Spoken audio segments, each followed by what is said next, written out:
You're listening to the Beans and Dice podcast, a podcast about how we game. Hey folks, welcome to the Thursday night Beans and Dice live call-in show. Holy crap. Can you do that a little louder next time? All the way from the West Coast, my man. I am your Bean, Carlos, and my buddy. I'm Rob. I'm Dan. I'm William. I'm Mike. I'm Wayne. And I think we have the whole Full house tonight. shedang crew, Yeah, full house minus tonight. Louisiana. Yeah. Minus Well, Louisiana. They'll call in, hopefully. We have the whole dang crew here today for the first time, I think, ever. Yeah, for sure. This is awesome. We never had 7 people on at once. Like, even with COVID, like, we didn't have this many people together at the table, or on the show, at least. Yeah, on the Even- show. Yeah. But today, it's not about us. You know, although there's 6 of us, it's not about us. It is about our guest. We'll try to make it about us. Special guest. Coming all the way from Oregon, if I'm getting it right. Oregon. Yeah. Yeah. English is not my first language. No. Our man, Chris Scaffidi, a fervent workshop. Let me get that right. Fervent workshop. Chris is known for his own titles, his Kickstarters that he's done. We have a copy here of Nomadic Gardeners. There's another gnome game, and I'm trying to remember it, but it's been a long day.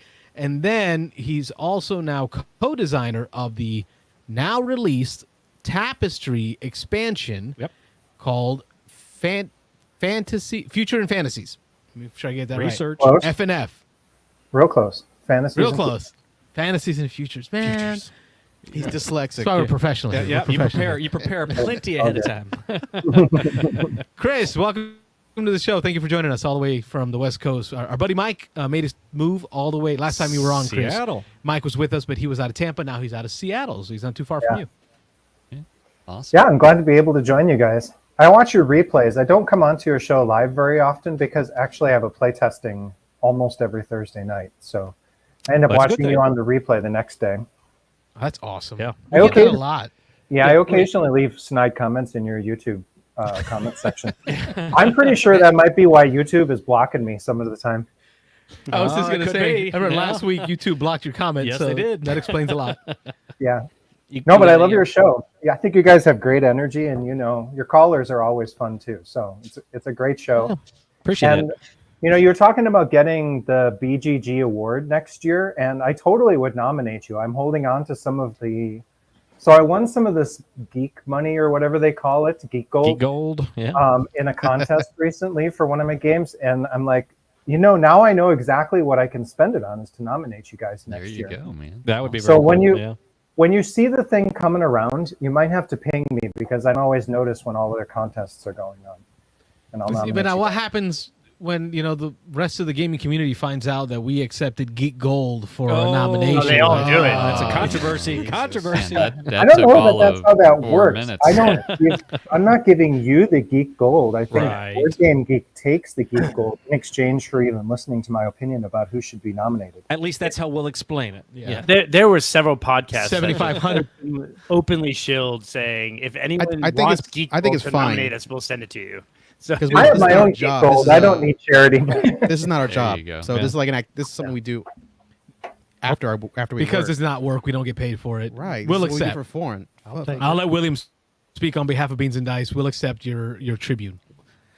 Tribute. Yes, tribute. Contribution. Contribute. English is not my first language. Trademark Beans and Dice. Yeah. Chris, last time we talked, you had just kickstarted. You called in, and more recently, and we talked about some of the work you're doing in the print and play space. But I really wanted to dive more into, and I'm a fan of Stonemaier Games, of your work with Stonemaier Games with Jamie Stegmaier and the new Tapestry expansion. Right. I was hoping to touch a little bit on that topic, ask you some questions about that. I wanted to open it up as a Tapestry player. I wouldn't say a super Not a good fan. one. Shush. Shush. I'm averaging 63 points right now per game. That's pathetic. I haven't would- even I played would the admit to game that. yet, and I average a higher score than that. Exactly. I would admit to that. I think you get like 50 points for opening the box. Pretty much. Right? Yeah. Some of the starting factions start you with like 30 points, but go ahead. What things in the fantasies and futures Futures and fantasy. Yeah. Futures, fantasies and futures. Fantasies and Got it. Futures. All right. What in the Fantasies and Futures expansion would help a gamer like me get more points, which is my biggest thing? Nothing. Get better. Okay, so let me see. First of all, even without fantasies and futures, the average score is around 250. So we got a few things to work on for starters. Just killing it. I don't even Math know is where not to his first start. language either. Okay, so You don't have I to don't answer think that the question show if you is don't want long to. enough here. You could just defer. Yeah. the biggest chunk of points is in any game of Tapestry is going to come from emptying rows and columns in your city, well, filling rows and columns by putting stuff into it. So the first thing that you need to do to get points is snatch landmarks and put them into your city to, block off large amounts of space, clear out those empty lines, and then buy the income buildings. So one thing that novice Tapestry players maybe do too much is try to go on every track. And when you do that, when you spread yourself across all the tracks, you don't advance very far or very fast. And so you miss out on those juicy landmarks. So you're not able to cover space in your city.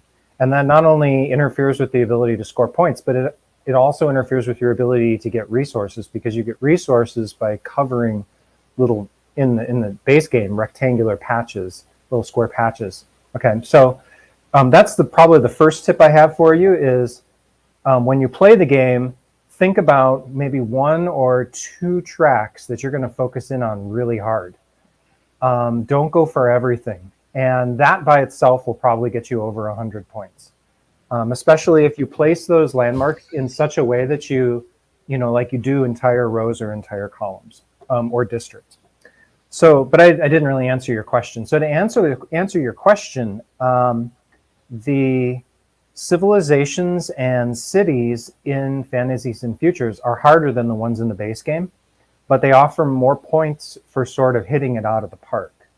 So I think Fantasies and Futures won't raise your score unless if you're a pretty good player and can take advantage of the scoring opportunity.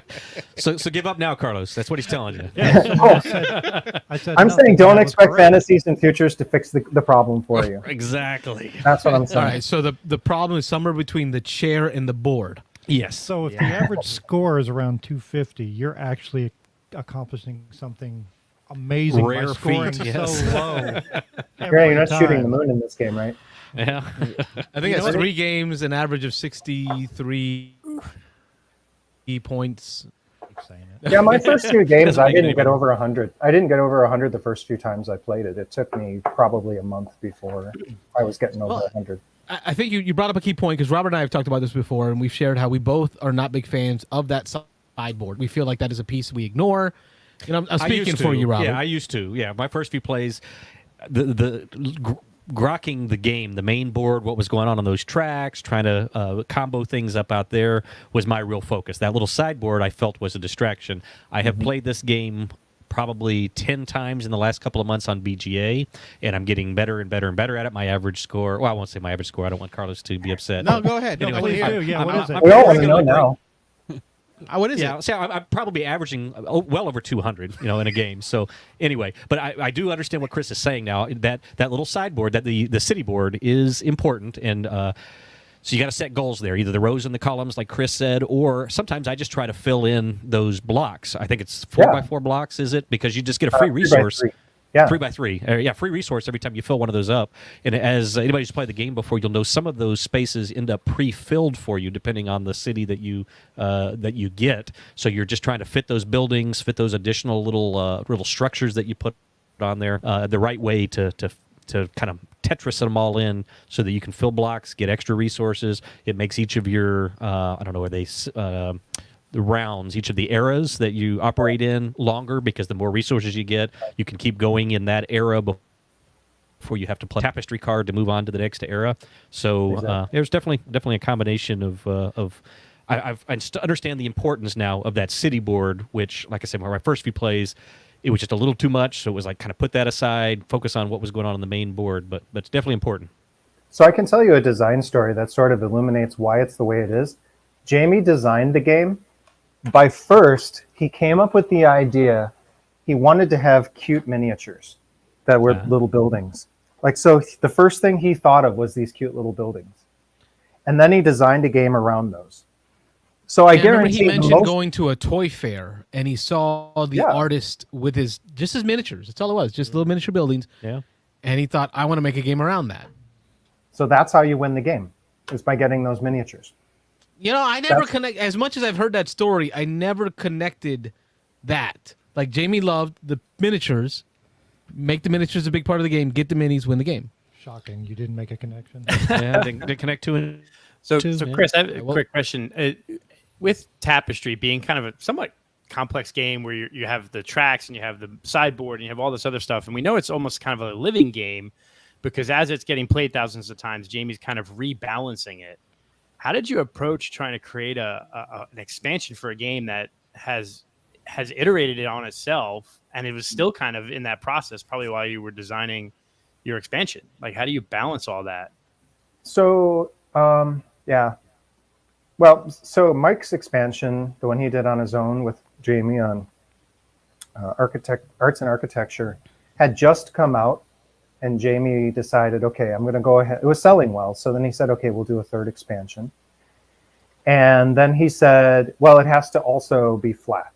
We're not going to have any miniatures. We're not going to have stuff that requires a box. Because, of course, boxes are expensive, and then people throw them away or they rot on the shelf because what are you going to do with an extra expansion box? So those were our constraints. And really the first thing to do is to understand what Stonemaier was aiming for in terms of balance. And that's where that 250 came from. They've got a guy, his name is Jeremy, who does a lot of statistical analysis, and it's entirely his responsibility to figure out what aspects of all of those existing civilizations are maybe overpowered or underpowered. So he collects a lot of data on that and does all the statistics and stuff. So we had something that we could aim toward. He even had like a rubric for how you determine how much value each resource is in terms of points and the translation of all of that. So then we kind of used that to do the balancing on our civilizations. So like if we look at a good example is the Illuminati. So the Illuminati, they get to have the value on the dice as someone else takes the dice from this map and rolls them. And if you don't take it, then when it's the income turn of the Illuminati, then they score a certain number of points for every die that nobody took. And so that number, how many points should the Illuminati get? There's almost a formula for it. So that's not to say everything is balanced, because there are interaction effects, because of comboing and things like that. So not everything is a perfect formula, but it gave us a really good place to start in terms of targeting the balance of the game. I wanted to turn the question to Dan. Our buddy Dan had a question he brought with him. So do you want to ask questions now, or do you still want to concentrate on the expansion you're talking about here? No, keep going with questions. Whatever, we got him only for a limited time, so I want to go around the house and ask questions. All right, because I took a look at your LinkedIn and your website, and I see that you got a PhD in software engineering. Right. And you were a professor for a while. What point along the way did you get into designing games? Was that something you did early, or was that later in your career? Well, I made games a lot when I was a kid. So I remember inventing this game with my brothers and sisters. It wasn't entirely me. We called it City, and it was like Monopoly, but we would go around the basement and set up these little spaces and pretend to have stores, and then we would go around shopping like you do in Monopoly. And if somebody ran out of money, then we had some mechanisms that would keep them from having to leave the game, because we wanted to keep the game going. Then we designed this other game. It was also called City for whatever reason, where we would take a whole bunch of blocks and cars and lay them out inside the city and drive around. And we would have disasters and whatever. We had our own Sim City before there was Sim City. And then in college, I got into, high school, I guess, into making video games and into making software. And that kind of continued. And then this wonderful new era of board gaming has come about. And I really got into Catan. But what convinced me to try making games of my own was Scythe. So looking at the art and the board and the modern mechanics in Scythe just sort of all brought it together to me, like, I would like to try doing this. And so I left the university because I kind of got tired of all the I actually like teaching, but there's a lot of complexities and issues with being in a university. And I decided I wanted to do software consulting, and I would also try my hand at board game design. And game design has just really gone well. And hopefully next year I won't be doing any software consulting. It'll all be game design. Or maybe, Oh, wow. That's maybe amazing. it'll be 90-10. We'll see. We'll have to see how it goes.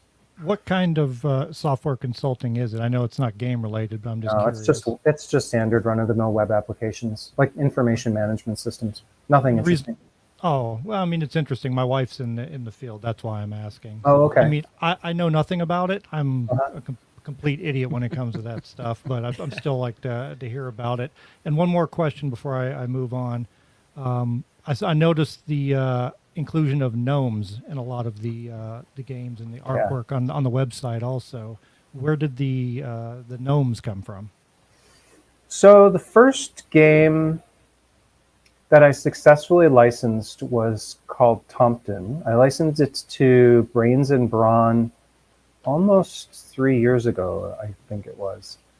And that one, so I had tried licensing another game previously to a different publisher who didn't want to have it. And I just realized about that time that getting publishers to pay any attention to designers is a huge uphill climb, because designers outnumber publishers like 10 or 100 to 1. So I realized, okay, I need to go on a track where I could publish games if I had to or I wanted to. And the biggest barrier there is the art. So I looked at what public domain art is there. And lo, there's this beautiful public domain art from Jenny Nystrom. And so I used that, I adapted it for use in that game. So that's where the gnomes came from. And then I thought about, well, what am I going to do for a brand for my business of designing games?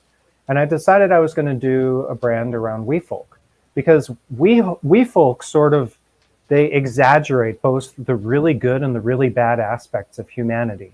So they make these, it makes for like this really rich source of thematic material. On the one end, you get these wonderful creatures like gnomes that people just love, and put them on Christmas cards, you love them so much. And on the other end, you got terrible things like red caps who will murder people and then stain their hats in the blood. So it's just like an insanely great source of ideas, thematically speaking, and that's what I did, and I ran with it, and that's where I've been going ever since. And I'm going to hand it back over to these guys, or otherwise I'll just keep talking to you all night. But somewhere along the way, that's the purpose of the show. Well, just me. All right, I'll take over for another 2 minutes. All right, and we turn the phones on. Just to remind everybody at home, in 2 minutes we'll turn those phones on. And so please call in with your questions for Chris. If you've got questions about game design or just whatever, be your chance to take over the show. But go ahead, Dan. I see that you have an active Kickstarter right now. Do you want to talk about that a little bit? Sure, it's a print and play cartridge. It's sort of a combination of Suburbia with Magic: The Gathering, in the sense that you get to build this city, and there's interactive scoring effects as there is with Suburbia, but it's not a static city, and it's not your own city. It's a shared city, so it's more of a manipulated tableau. And so you've got cards in your hand, you play them out into the city, and then you invoke them in ways that, well, it's inhabited by goblins, so there's a little bit of take that, but it's a very passive-aggressive sort of take that. And I am just delighted by how much the players love the game. I think it's got some really unique things. I haven't yet found any other city games where you have such an extensive shared city, and there's so much dynamic movement within the game and the ability to manipulate the city. So it's really good. And I've enjoyed doing the graphic design and the art. It won a bunch of awards from the Board Game Geek Print and Play contest. But the awards that I really, I treasure the most are the ones for the art, because getting good at art has taken me years. I've told you, I used public domain art for my first game because I couldn't do it. And I probably put about 8 hours a week into just practicing art. And I will not even show you some of my art. It's been a learning process. Listen, I showed you my Tapestry scores. You can be open. It's a safe space here. We don't have time for all of the laughing that would ensue. 813-618-7099 is the number. This is like a live stream podcast show on any other channel, except you have the opportunity to interrupt us with a phone call and take over the show at any time. That's what makes us different. You folks at home, call in. We'll continue the conversation. Mike, you got any questions out of the West Coast? Yeah, actually, I do. How did you get in contact with Jamie? Do you guys have like a relationship outside of the business, or how did that work out? No. So I designed the game called Emblem, which is essentially about building a civilization of magic. And in many ways, I conceived it as a spin-off of Tapestry. So I just, gave it to him. I told him that I thought I had a Tapestry spin-off, and he said, "Oh, okay, you should submit it. And by the way, send me a video of a playthrough." So I did. And then that's when he said, I really don't think I want to do a spin-off of Tapestry. Why don't we do an expansion of Tapestry instead?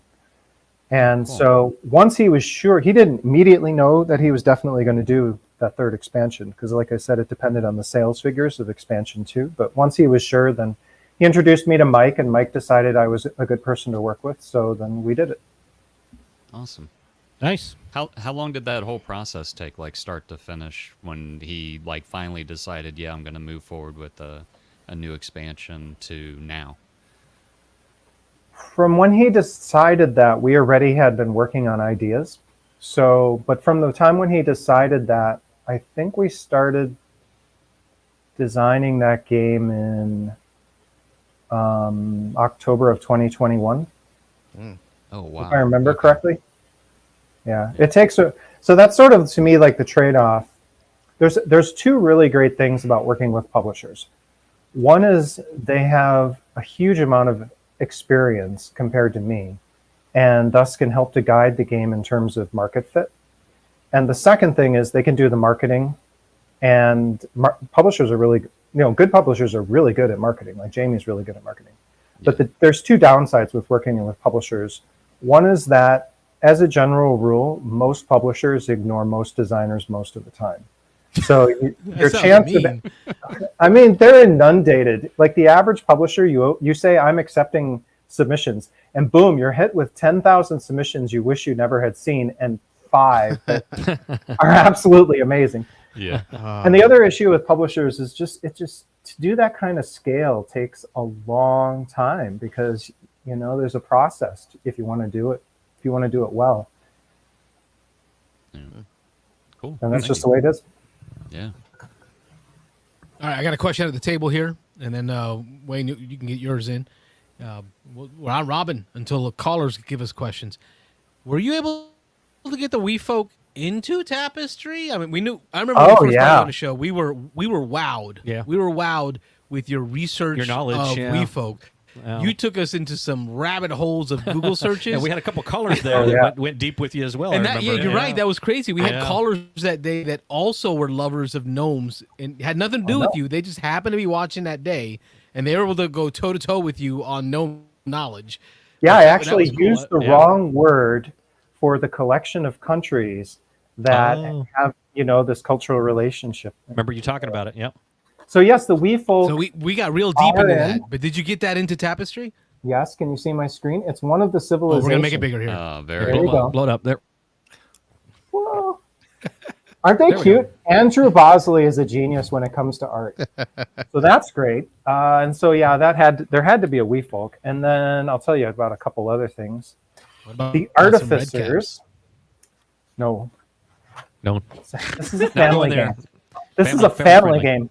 You want some red caps, check out my website. So then we've got the Artificers. Now there's one little thing in Emblem. Someday I still probably will publish Emblem on my own. But in Emblem, there's a function within one of the civilizations where they can consult the Artificers. So we had to have Artificers. And I'll just mention, how about if I mention one more? We've got the Fey Folk. The Fey Folk are in one of my games. Actually, some people think all of the Wii people and the fairies are are different types of Fey folk. But Fey folk are a specific kind of being from folklore that kind of can move between different planes of existence. You know, like in D&D, there's 5 planes of existence or whatever, and they move among them or what have you. That's what the Fey can do. So technically you're a Fey if you can do those things. And so that mechanic is in here. And I've got a game that has where the Fey folk feature prominently. But that's all I'm going to say about that stuff. Yes, we did work them in, and there's a whole bunch of in the Tapestry cards and stuff too. I'll admit, I got a question. I'm the first one to spill a beer tonight. Yeah, I'll admit it. I spilled a beer tonight. Yeah. I'm the first one. Can people still call in now? Oh yeah, the phone lines. Yeah, I spilled it on the phone. They spilled it on the phone, on the call-in phone. So we're trying to make sure the phone still works here. But oh, by the way, Carlos, somebody call in to test. I think you should check the comments on YouTube. Yeah, somebody noticed. I had to fess up. Well, I've been kind of instigating it. Oh, okay. Anyway, there's a new thing. There's a new meme. Oh wow! Quote nice, of William. the night so far. I've never played Tapestry, but I've averaged more than that. Anyway, I kind of like Mr. Jeeves. I'm pretty bad at Tapestry, but not Carlos bad.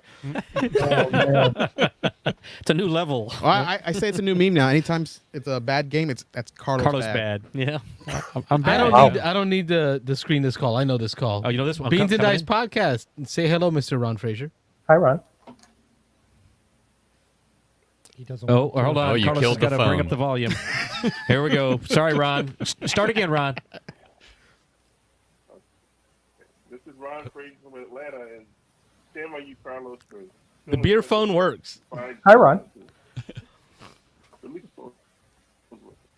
You got to bump those levels up. All right, Ron. What do you got? We got a guest, Chris Scaffidi. What do you got for us today? So maybe I didn't catch this, but like a question for Chris is that how did you get into interest in like the Wii folk? In the Wii folk? Yeah. Yeah, because I needed some art before I became an artist, and there was free public domain art of Wii folk, so I used it. Yeah, can you hear us, Ron? Technical I difficulties. can hear you. Okay, you can hear me? Chris was answering your question. Can you not hear Chris? Ron, can you hear me?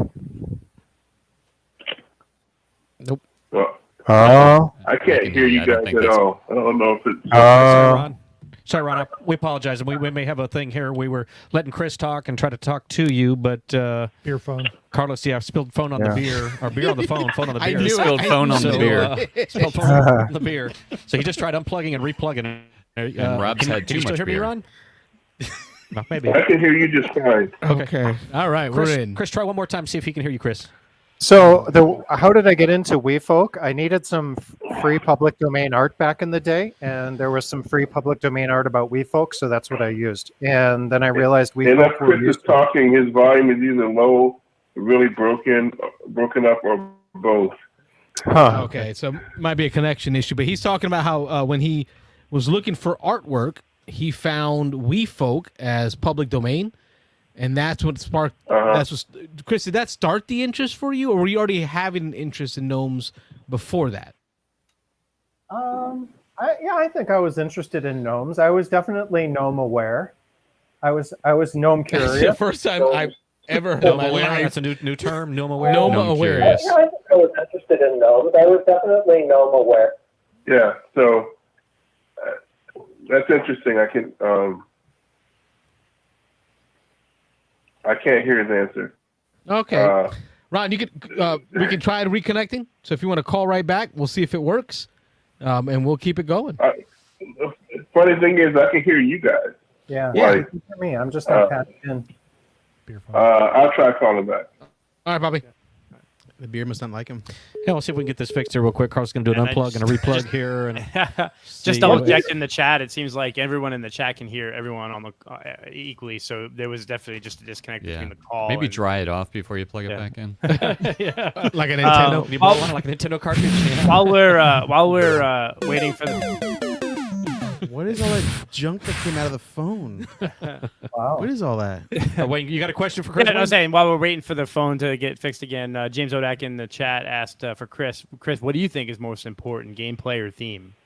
Well, I think they're both important. I will say most people don't pay any attention to a box on the shelf if it looks interesting. And a lot of that comes from the representation of the theme.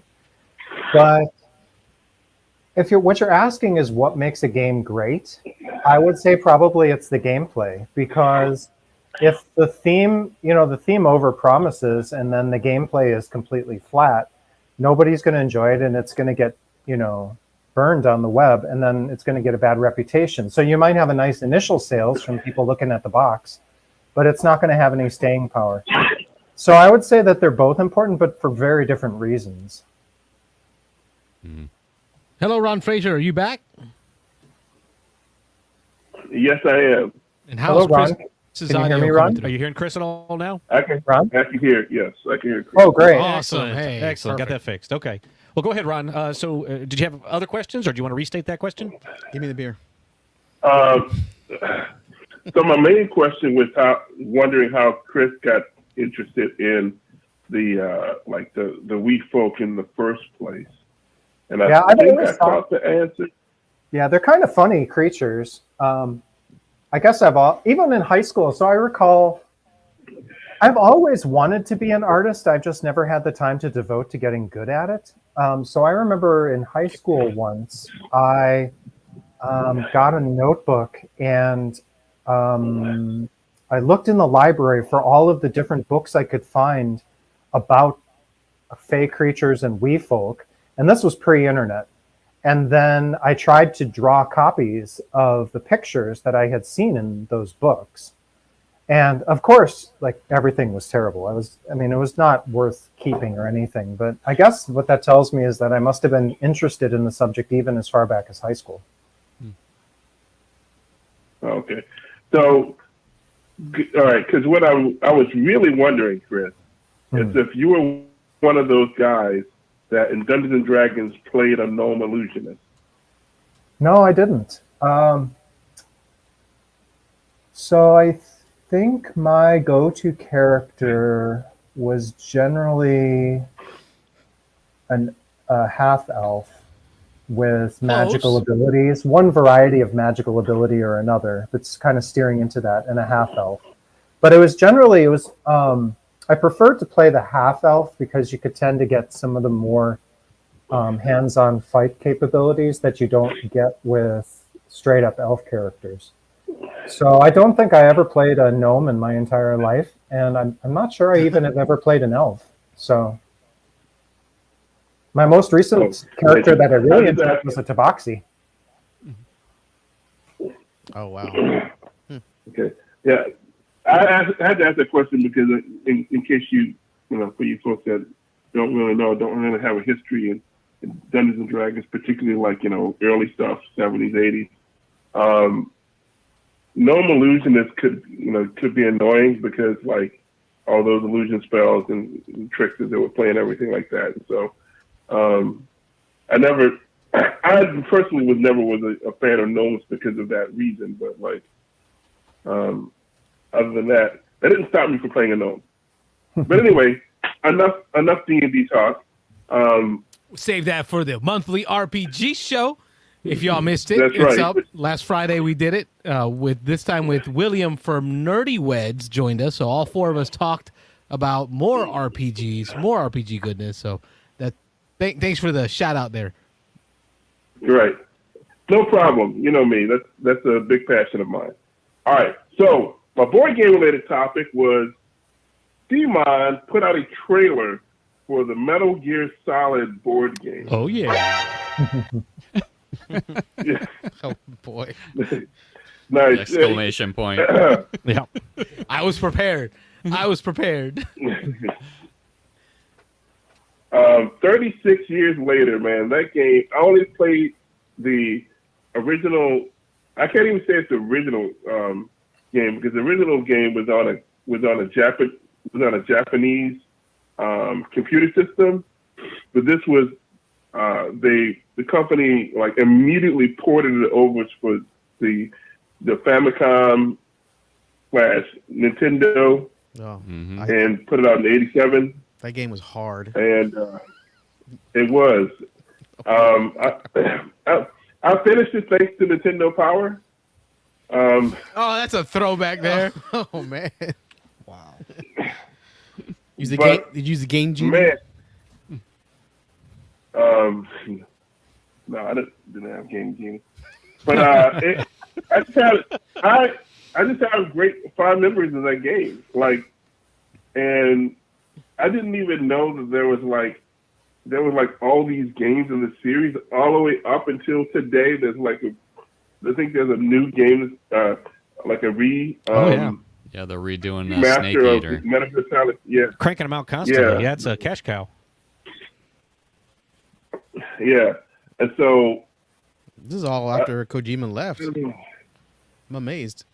Yeah, and so like the game looks pretty. I don't know how it's actually going to play, but it looks pretty cool to me. And like I have this nostalgia based off of like one play of one game, like just.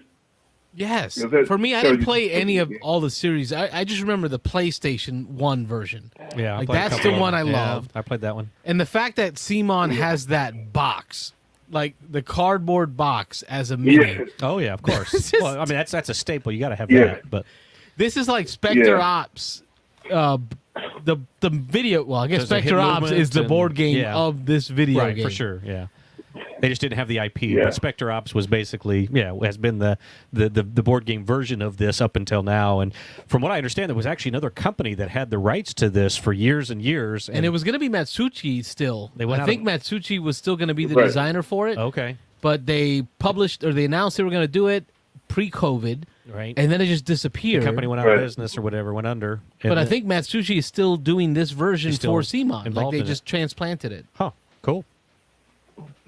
Yeah.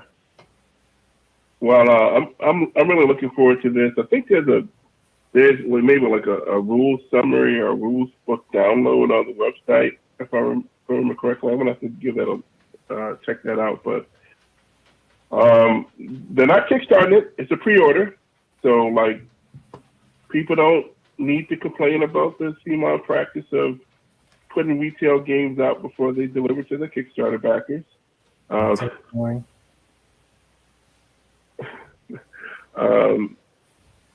So yeah, I just wanted to get you guys' thoughts on the game. I think the trailer did a great job. Yeah, the idea is hyping it. the idea is great, and all the nostalgia and stuff that brings up, and the popularity of the IP and all that. I mean, it sounds wonderful. Obviously, we'll have to wait and see what comes of it as it evolves and as it gets closer to a release and people actually get in their hands and play it. But That's funny, Rob, because I mentioned Emerson Matsuchi, yeah, and he Spectre did Ops. design Spectre yeah, Ops. he did. I didn't Yes. realize that. Oh yeah, he did. Yeah. Mhm. So like this is going to be his ability to put that Spectre Ops being a hidden movement game. I own that one. Yeah. You and I played it. Yes, Your we copy. have. Yeah. So now he'll be able to throw the whole Snake IP on it, Yeah. and it's gonna be. Sounds like it's gonna be great. Yeah. You mean the Metal Gear IP? Same thing, Yeah. Snake. Yeah, that'll get. I think Snake the is Yeah, Metal this Gear. is No, Metal Gear's this a is robot. completely co-op, unlike Spectre Ops, which is Nah. I think the one thing that sort of I loved Metal Gear. I played like almost all the video games, but clearly the PlayStation 1 version was the best, at least my opinion.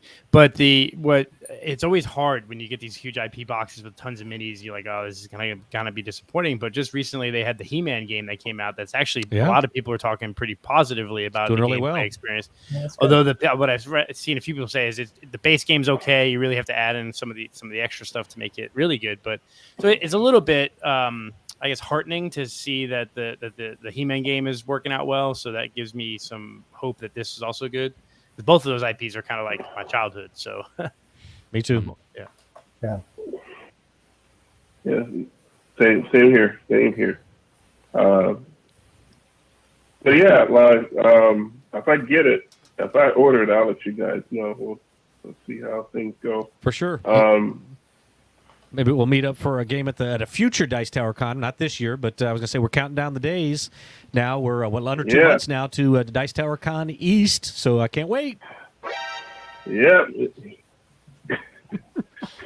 He just want to press the button. He just kept pushing buttons. Yeah, he's interrupting. It took me a lot of work to get that soundbite on my system. Enough times there. Yeah. I got to get more than one use out of it.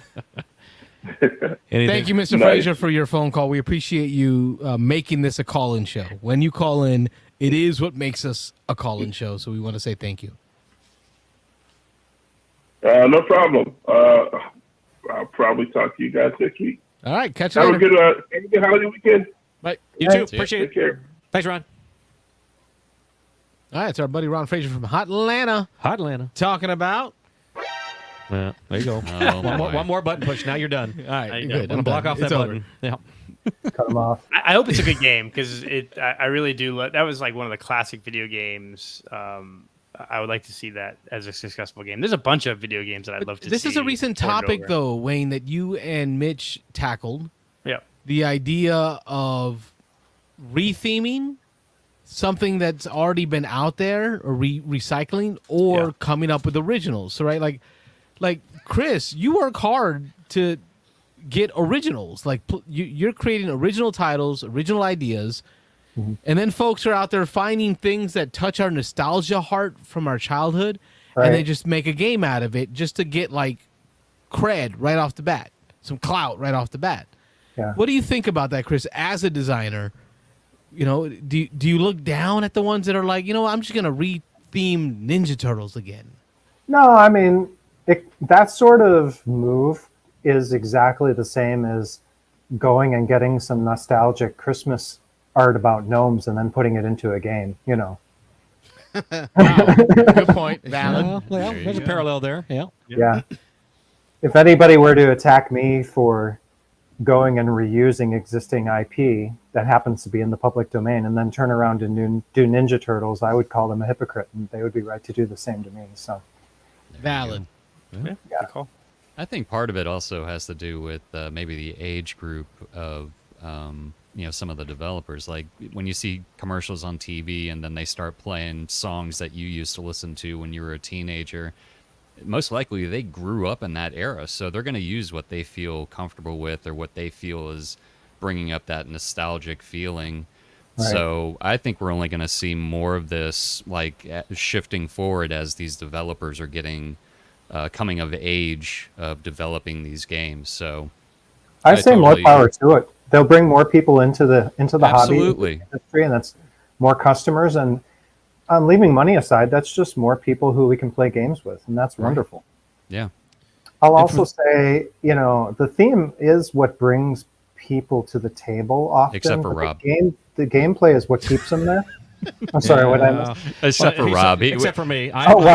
Yeah, I know. You're quite an exception. Mechanics first for me. Mechanics. The theme is nice, but I've got to have good mechanisms in the game, or I'm not even going to try it. He won't even let us explain how to play a game. When we say you're part of this faction, it's like, I don't care. What do we do? Plug my ears and go la la la la la la.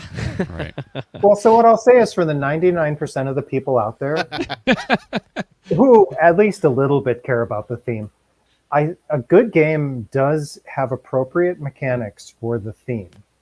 Like, you don't have a game about Smurfs where you take the Smurfs punch one another, unless if it's supposed to be some sort of ironic situation. You know, I would buy that game.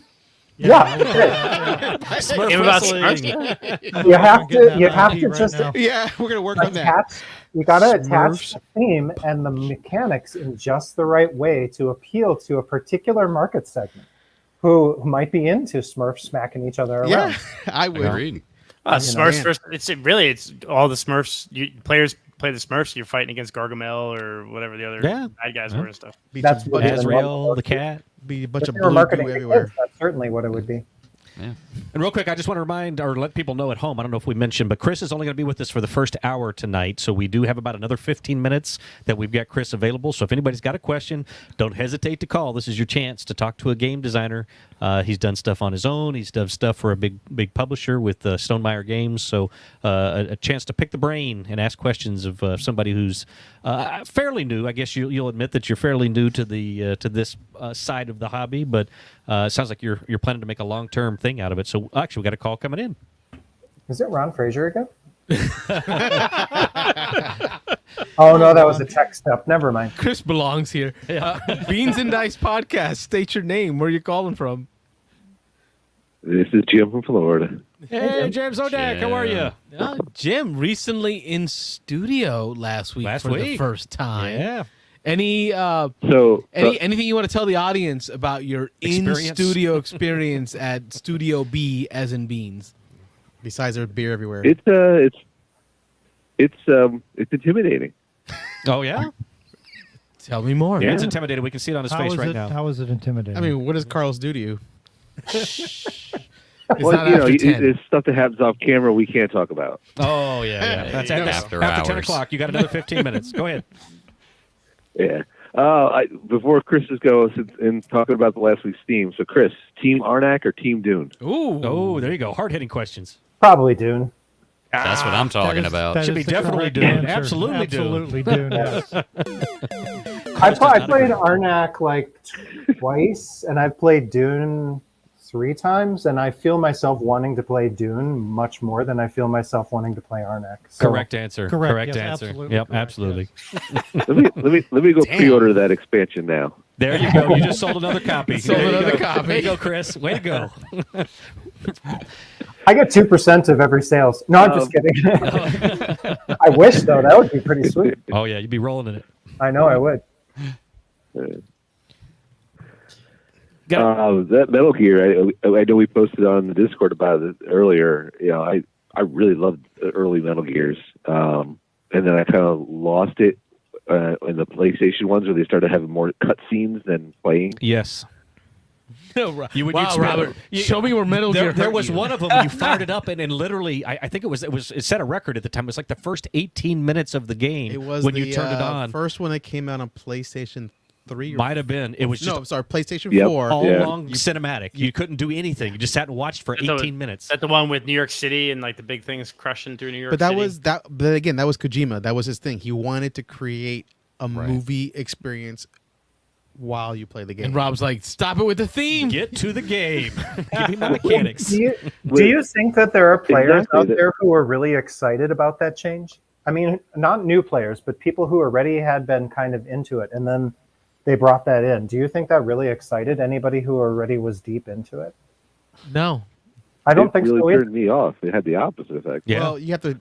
I think it had big experience because you have to look at two markets. You get the Asian market and you have the American market. But over there, they loved it. They want. It's like watching an anime. I remember that. Yeah, it was very polarizing. Oh, so it was very cultural centric. It's Kojima. He was designing something that they wanted to watch. They love that stuff. I'll say this: that was one of the first big games. Makes I think Will had it. It's PS4, so it was a little too long, but it was showing the graphic capability of what the PS4 could do. So 5 or 10 minutes, I'm in. 18. Actually, he was told to cut stuff out. Oh yeah. That was him after he cut stuff out? Yes, he wanted more. Crazy. What else you got going on, Jim? Oh, that was it. I really wanted to ask the Dune Arnak questions. I'm glad I did. You asked the important questions. That's right. The important questions. You did the right thing. It would have been a much longer conversation if I had answered incorrectly. Yes, yes. Well, and that leads me to another question. This is going to involve Jim at all, but I before you leave, Chris, I needed to ask you. So, how many times have you played Brass Birmingham since we played 2 years ago? And are you still having? No, I never have played again. I only played one time. That one time against you guys. Really? I got a question though. Wow. Was your average score higher than Carlos? Oh yes. It was a good game. It was a good game. Yes, you had a good game of Brass Birmingham. Yeah. Yeah. I wish I could play it again, but nobody around here has a copy. And I looked for it in Guardian Games in Portland one time, and they didn't have a copy. Wow. And then the pandemic hit, and so I haven't been up there since. Oh, yeah. So I don't even own a copy of it. If I remember correctly, it was your friend. Oh, Was it Mike or no, what was the other guy? not Ian. Somebody we played. He ran us. Yeah, he he they killed were us. like sharks, both him and Chris. Yeah. And they showed up, and they're both designers, you know, dabbling in design at minimum. And they're all like, "Oh, I'm not getting it. I'm not getting it." And Rob and I are explaining, "I'm not getting it." And all of a sudden, like 15-point combo, 10-point combo. Yeah. Next thing you know, Rob and I are like, "Why are we even here?" And then the wait staff we is got like, crushed, "We gotta yeah. close. Y'all need to go." And they're Yeah. like, "No, we gotta get some more points." This is us at Design Day in Stonemaier Design Day. Our Yep. first trip up there is Yep. where we met Chris. We got to play some Wingspan together, I think. Yeah. I think we played That some was fun, Wingspan. too. Yeah, we had a good time, and that's when we met Chris and Met said, lots of "You know people, what? yeah. We do something stupid where we take phone calls. Little Do you want to join us one just day?" started up, yeah. And boom, he's with us on the show. So that's our origin story for how we met Chris. Yeah, Well, we you do guys lot of have a stupid great things. show. It's always fun to be here. What else you got, Jim? I guess the last thing is I finally got a play of Hegemony. Hegemony. Hegemony. You have a tough time with that. Hegemony. It is really good. We got to get a play in. You said it went 4.5 hours with the teach? I got to tell you, probably the first 2.5 hours was the teach and the first round. Wow. Once Oh my everybody God. kind of gets What? once everybody kind of gets a handle on it, then it went much quicker. Yeah. Yeah. It's a lot to take in, and it's not just like everybody learning at once. The same thing on one turn. One person goes, the next person's stuff is completely different, so we have to learn all that. Yeah. But it is really good though. Yeah, we know you can't put a whole lot of faith into the BGG weight ratings. I know there's been a lot of debate over that, but I mean it's rated near a 4, isn't it? Out of a 5-point scale, and anything near a 4 is, as we can attest to. We played some High Frontier, which was a 4-point whatever it was, and it was like a 4.8. yeah, 8 or something. That was ridiculous. That was a 2-hour teach, literally, with a lunch break. We did 2 hours. Yeah, we had to then eat. had I remember a that. break for ordered in pizza, and then we played our first round. So It was that fun, though. Yeah, that was good times. Yeah, we were It's almost not- It's not necessarily heavy. I think it's just the aspect of having 4 different completely player actions Yeah, it's got that that all have to work together. that root asymmetry that everybody's trying to balance somebody else. Yeah. Everybody's trying to do their job to keep somebody else in check. Seems to be what I'm hearing about that one. Yep. I guess I'm glad we switched to Dune with Yeah. expansions last week instead 2 of hours trying before to the get show, instead of trying to get in a 4-hour hegemony in there. Yeah. which we haven't done our update for our board yet, but I'm telling you what, after playing with the expansions, Oh, I mean, it was good. Dune is going It to was hit good. his board. Dune is good. He's been talking about Dune. It'll hit the board. Yeah. Thank you for teaching, man. I appreciate you. No problem. Well, thanks. You guys have a good show. You too. Thanks for calling And in. thanks for being on, Chris. Thank you very much for your call, Jim. And your purchase. We're holding you to it. Yep. Sold a copy. Anyway, we got about a little more 5 minutes, 6 minutes, 7 minutes maybe here with Chris Scaffidi still with us. So if anybody wants to call and ask questions of a game designer, here's your chance.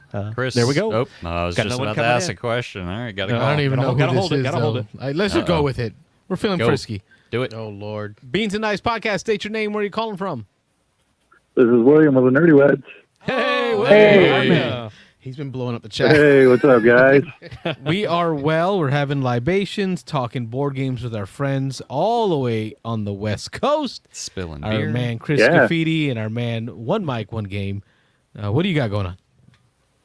I don't know a lot. Just wanted to call in because my wife and I are looking at dipping our toe into the realm of board game design. Ooh. And we've already heard from Chris state one of the pitfalls of board game design with being, like 100 designers for every publisher that's out there. Probably more than 100 designers, if we're really honest. Yeah. Chris, what would be your other number one pitfall for somebody getting into board game design for the first time? I think some designers don't put enough time into making a really great game before they try to start selling it. And like I probably have designed 30 games, of which only a half dozen have really, maybe 8 of them have seen the light of day. And some of them haven't even gone for sale. Like they're just they're publicly visible, but they're not moving toward publication. So like I'm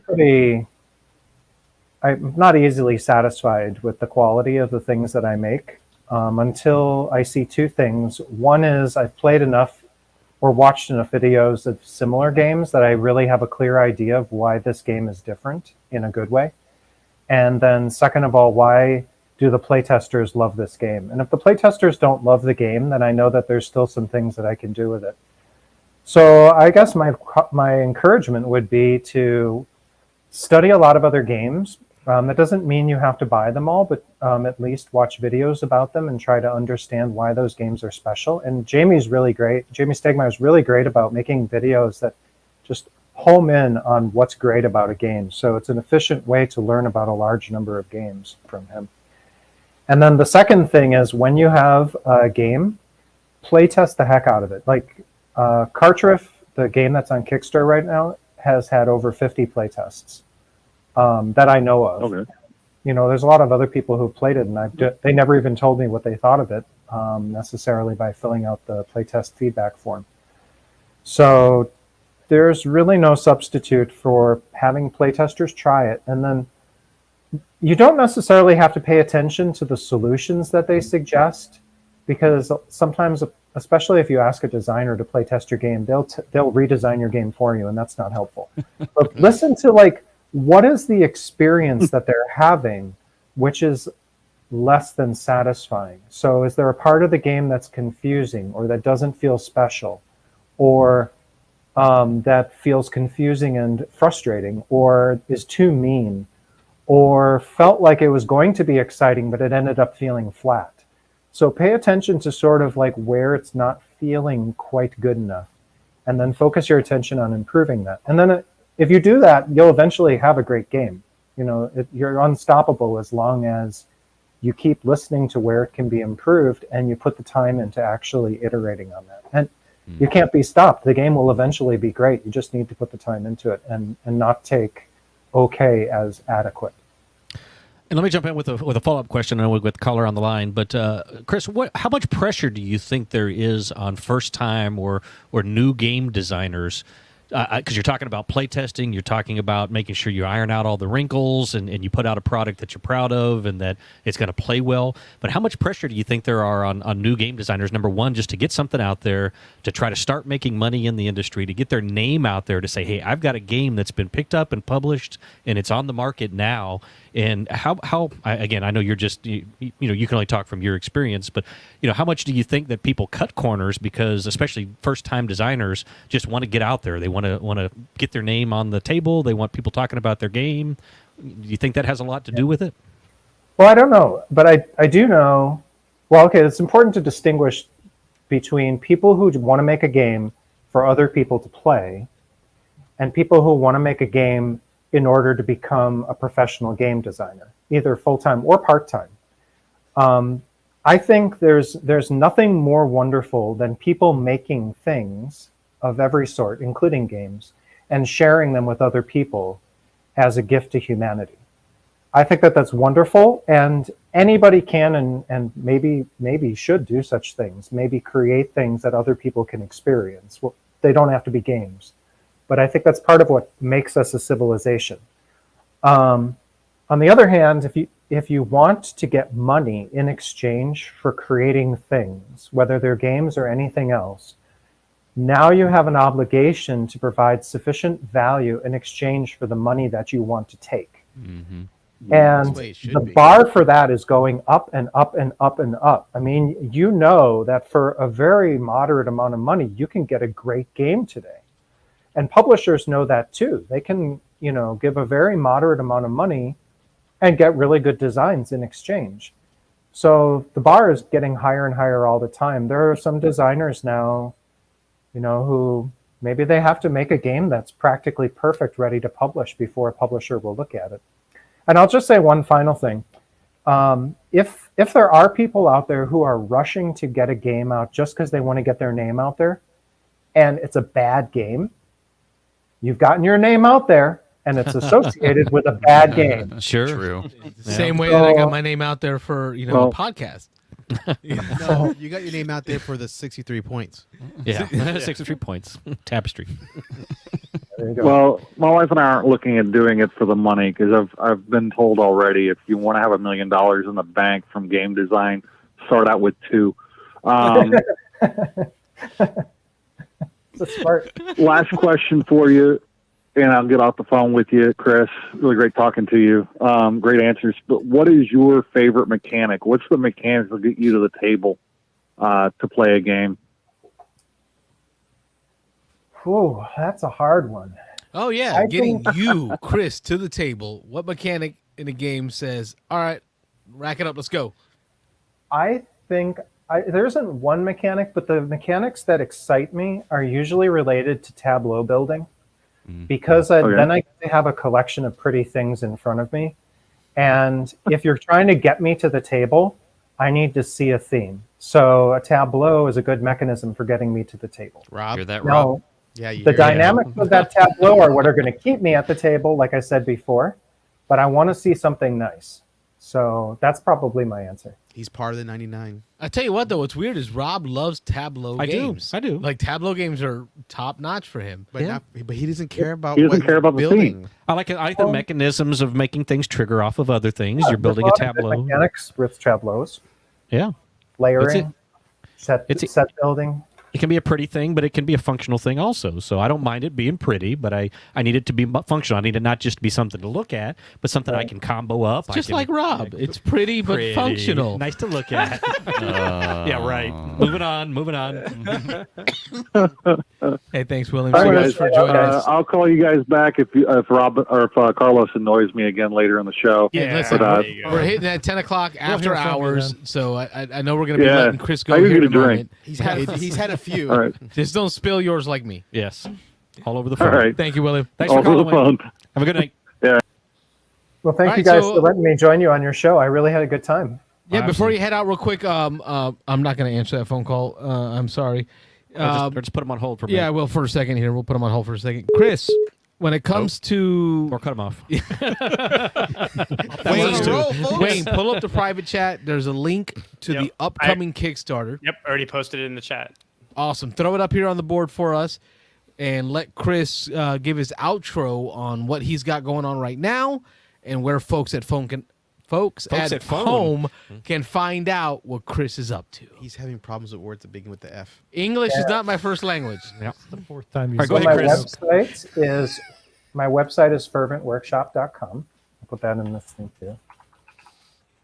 And you can see the games that I'm working on. There's a newsletter, and I'll just tease. Pretty sure the next newsletter is going to have a free print and play playtest of a big gnome game. So, that's an oxymoron. Big no? big. It's a gnome civilization builder, and Oh, it'll either wow. be the Awesome. next newsletter or the one after that. The newsletter on my website also every month for this whole year, it has tips and strategies for playing the new cities and the new civilizations of Tapestry. So you really want to up your score. Sign up for the newsletter and read it each month, at least for the next few months. Sweet. He just sold Carlos, I hope. It costs you nothing, and I'll just tell you what you need in order to win the game. So then There you go. Start feeding them the and answers. we have a Kickstarter going on right now. It's a print and play, but we'll have the physical edition of this game, Cartriff, which again is basically Suburbia meets Magic the Gathering.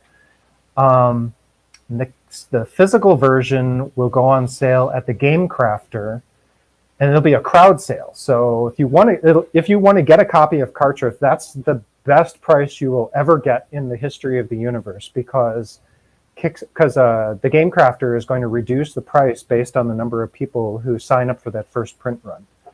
So the price will never be better. And if you want to know when that launches, the crowd sale of Cartriff, sign up for the newsletter. Can you tell? I think the newsletter is pretty wonderful, and it's got lots of people. I hardly ever lose any. I've had in all the time I've been running the newsletter, I think maybe 4 people have unsubscribed. It's just on this upward trajectory. So Nice. Sweet. because I give away a ton of stuff. Like I give away Amazon gift cards, I give away print and play tests, I give away all kinds of stuff. So Sweet. All right, newsletter, folks. Sign up. Let Chris know check out his website. Let him know that you found him here, that you got to meet him and know what he's doing here with the Beans and Dice folks. I'm signing you up. Chris is an early member. Like, he's one of the first people we've interviewed. Absolutely. We got to meet him in St. Louis, and then we got to bring him on the show. So that's what I love, the fact that Chris keeps coming back. As I said, we appreciate you being a friend of the show. Hopefully you'll stay connected. I know we'll stay in touch with off-air stuff, but we like to have you on the show. As much as you're available and you want to do it, you've got an open invitation here to come on and talk to the folks. Thank you. Well, I love you guys too, and I will definitely be on your show again someday, and I will be phoning in when I can, because I love to razz you guys. Yes, please. We appreciate it, especially Carlos. Thank you, Bobby. We appreciate you. Good night, Chris. Good night, gentlemen. Thanks, Chris. Bye-bye. That was fun. That was a lot of fun. As always. And we're now after dark. Hitting that after dark mode. This is what Dan's been waiting for. Dan is tracking. He wanted the alarm so he could warm up his engine over here. So whoever called in earlier, sorry, please call back. Yeah, we may go slightly not so family friendly for the next 55 minutes. But I think we need to play a game. Whenever Carlos says that's not my first language, we got to take a shot. Yeah, he said it 4 times. I've been keeping track. Or give him a slug in the arm or something.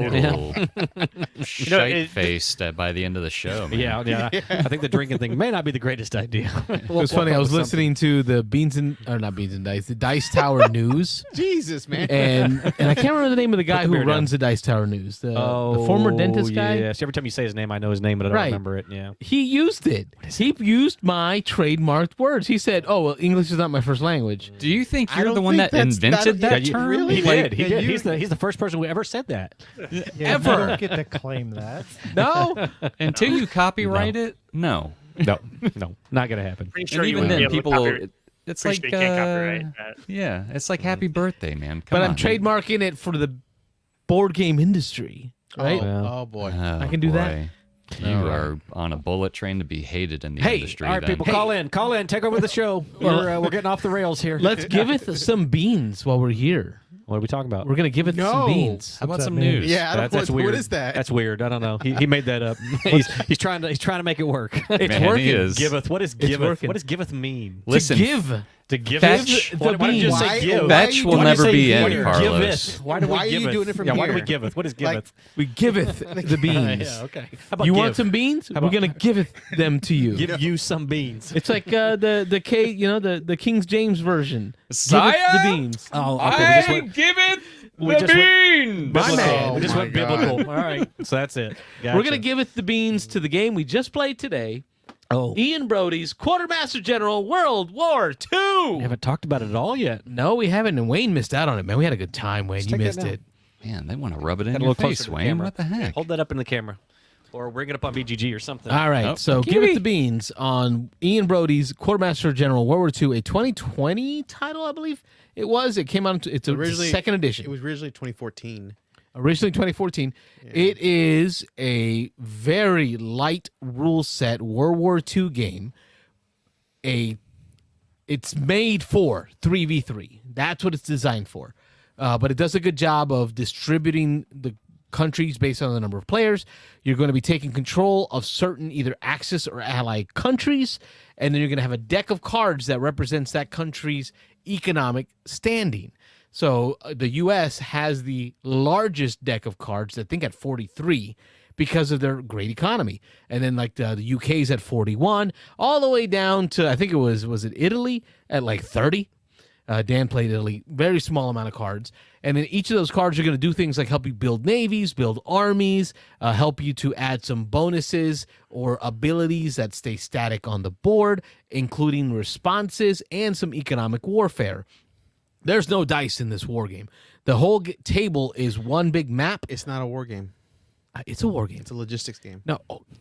Go hello con take it easy. Quartermaster. Go hello con take it easy. I mean, it is a war game. The title says it. Quartermaster. You are the quartermaster. The game's main mechanism is keeping in supply. Like that's the main thing. Resource You're going to be control. placing navy units, so naval units or army units on the board to take over land or sea spaces, but you have to be able to run a supply chain all the way back from that unit to one of your supply stars.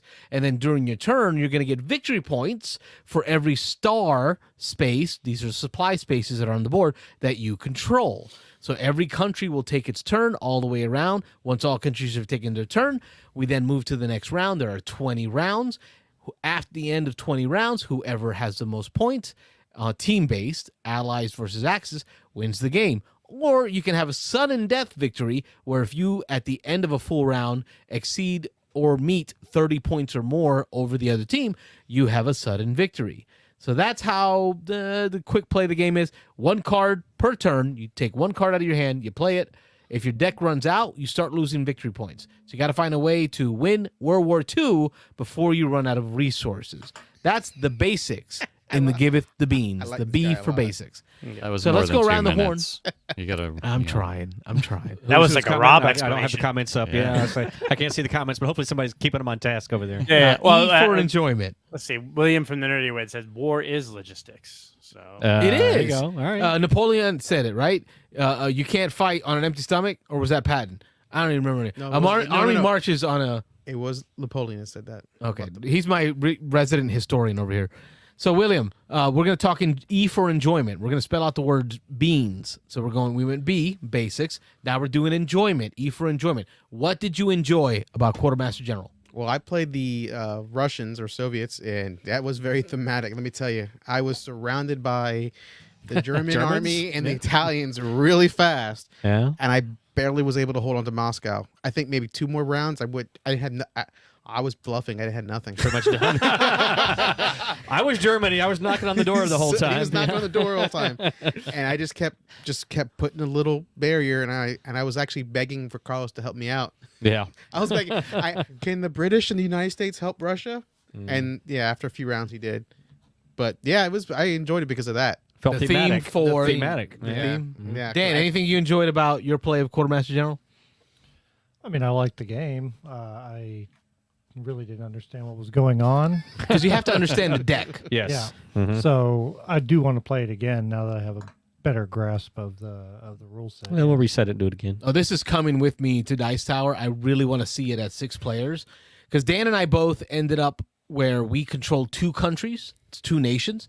And it was a lot of work to try to balance the 2 nations. Yeah, the turns go really, really fast. Yep. So I was looking at my last turn, then they're like, "Oh, it's time for you Your to turn do again." the other nation now," and I'm like, "Oh, I got to pick up that deck and figure out what I'm doing." So yeah, it was hard not knowing how the decks for the particular countries work. Having seen it and knowing the mechanisms, next time you can look at whatever deck you're assigned and know, okay, this is how I should play this nation. Yeah, definitely. Robert, enjoyment? No dice. None. Next. No dice. This is all card based battling. It's no dice. There were no cubes. Yeah, very deterministic. I play a battle card, I win. Knock one of yours off the board. Oh, there was so much back and forth. Was it Western Europe? Western Europe was at the No, end. and yeah. Ukraine. And Ukraine. yeah. Western Europe and Ukraine Yeah, were... I was on both of those. I was fighting both of those fronts. So yeah. But that's what made you lose. Germany was doing the same thing. All spreading too thin, yeah. For me, my enjoyment of the game, and it really surprised me, was how fast the turns were. Yeah. Like, Dan had it on point. I Very played 2 fast. nations. I played U.S. and Great Britain because I had to run 2 countries because Wayne didn't show up. Oh, Wayne. Wow. So, Call me out. so it was like, hey, Carlos, you just played Great Britain. Now you got to play U.S. I'm like, whoa, already? Like, I didn't have time to get up to go get a drink, go grab some pizza, like I'm used to in most war games where you Spill can some walk beer. away for 20 minutes, come back, it's still not your turn. No, That your sounds turns come exciting. quick. Yes. Yeah, I only had 1 country between my 2. So if somebody was ready to play their card, whoever was in between my 2. Me. It was Russia. Yeah, it you- was Japan, then Soviet the Union. Soviet And then Union, Italy. and then Italy. Yeah, and if you already knew what you're going to do, I'd yeah. play it. And you'd be like, "I'm done," and I'm like, "Oh well, I got to figure out what I'm going to do with my next turn now." Yeah, Quick snappy, is that what they call it, Rob? Quick snappy turns. Is that a thing? QST? QST maybe. The Yeah, acronym? Dice Tower. Dice Tower yeah. using QST? Yeah, Quick something snappy like that. turns? Definitely there. All right, so that's the E for the beans. Now we're going to the A for the aesthetics. Any comments from anyone at the table about the design, aesthetics, the cardboard, the production? What do you think? Go ahead, guys. Yeah. Oh no, you're all about the theme. Go. Oh no, yeah, aesthetics. We mentioned several times during the game that this board was designed for historical accuracy, for geographical accuracy, and it doesn't work. And it does not. There's times where you're like, there's hold on, some spaces that should touch that. No, that should go. You can't attack from there to there. What are you talking about? They're practically touching each other. So yeah, there was some times on there that the it was board, just the tip though, and the just rule the book said if tips? it's just the tips, if you just touch the tips, yeah, they weren't touching. It is after dark. It's literally there was a rule there in the rule book. It said it. If, Tip to tip? like the Balkans, if it's just the tips touching, then it doesn't count as adjacent. Yeah, that was a little weird. I mean, there were some times where there were a couple spots that it was like, hold on, you should be able to do that. That's clear. I mean, come on, really? I can attack across this big gap, but I can't attack with these two that are almost touching each other. I will say the board itself was lackluster. It wasn't greatly designed. It's just a map of the world. The cards were a little flimsy. I don't know how they would hold up. The cards. Good point. The cards themselves. So what they did is they created these types of cards like Build Navy, Build Army, Battle cards. They're all the same for every single country. The only difference is like the background of the card themed a little bit with the country that you controlled. Like it might have the UK flag in the back or the Soviet flag in the back. But they were exact. We all had the exact same cards. I think the event cards had like a kid, yelling. Everyone had the same kid with the newspaper. But I don't know. I don't know if the Soviets had the sickle and the hammer on. He was wearing like a hat. I thought there was something. Oh, did they change that? Maybe. I think he might have had a symbol. Yeah, but see, they should have made him look like hungrier and sadder than the American kid holding a bottle of vodka. Well, it sounds like Dan may not completely agree with us. Well, I understand from a design standpoint that. Well, how much hiring an artist is not how much is the game? Oh, gee, I don't even remember. I would say 45. I think I spent 45. Well, there for you this. go. I mean, so that's got what I paid for. I mean, look at MacArthur. That corncob pipe looks horrible. And then look at the muscle guy on the cover. Yeah, like, that was a little is weird, that real? That art is terrible. It's like from a romance novel. It's not good art. How many romance novels do you read? I'm going to say this. Big guns. The art on the cards is better than what's on the box. If that muscle guy's there and he's in the Marines, he was on the island doing that, he should look a lot hungrier. Right. Those guys he looks steroided up. Yeah. He looks like he's on a ship, though. Huh? Yeah. He might sounds like you guys are already on the negatives there. No, aesthetics. We're on aesthetics. Beans. Back to the beans. Keep it to the beans. Give it the beans, Robert. Yeah. And for negatives, we'll go around the horn. We'll go opposite this time. Negative-wise, for me, it really was the aesthetics of it. Like it just a little bit more work on the design and the art. You could have really engrossed us as players in each of our countries if each of the cards were more designed towards my country. Maybe my naval ship was a ship from my Navy, right? We all had the same ship on our card, right? So because the Japanese Navy had completely different ships than the U.S. Navy. Maybe my aircraft carrier card that I did play, maybe it had some actual U.S. aircraft carriers on it. Like, really get me in the theme, not just the mechanism. That's my negative for it. Robert, negatives? But Carlos, the wood pieces from the photos that I showed, are they all the same? Like, they're all the same. Yeah, they're all they could be different different by colors. country too, right? Like, Yeah, they're just generic tank, generic ship. Yeah. They're not very easy to distinguish either when you're looking at the board. If you're not looking the real two close. pieces. Yeah, I mean, of course, the ships are on the water and the tanks are on the land. You think? But when you have them sitting in front of you and you're looking down, if you don't have them turned sideways, they all kind of look the same.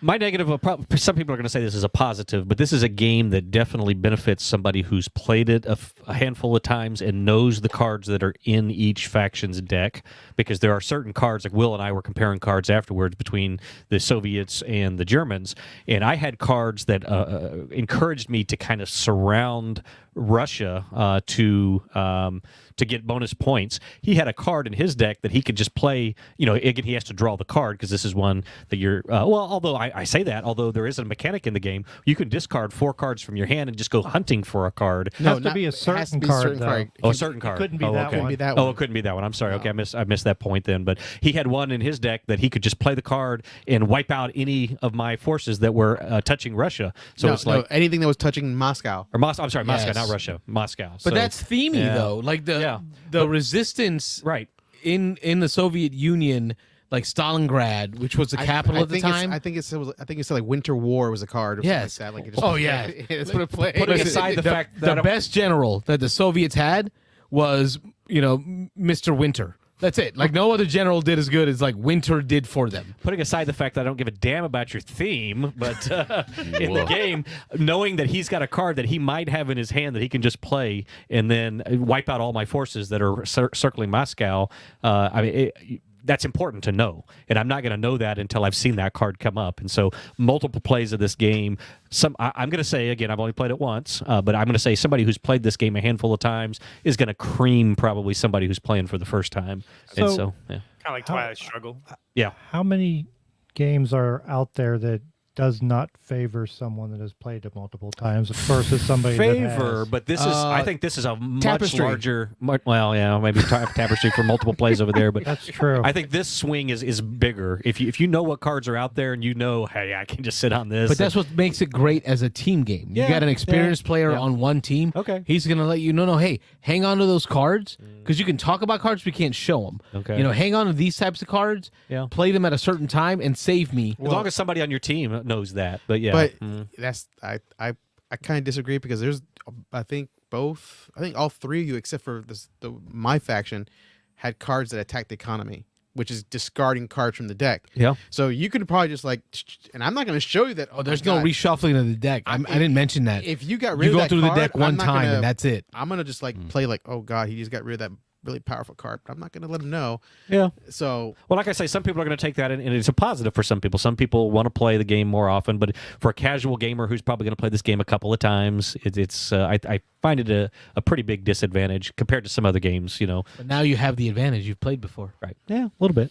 But the thing is, here's what's great, and this I know we're talking the ends as negatives, right? Negative. But one of the positives that comes out of this, Robert, is the replayability. You've now seen Germany. You've now seen Germany in the German deck.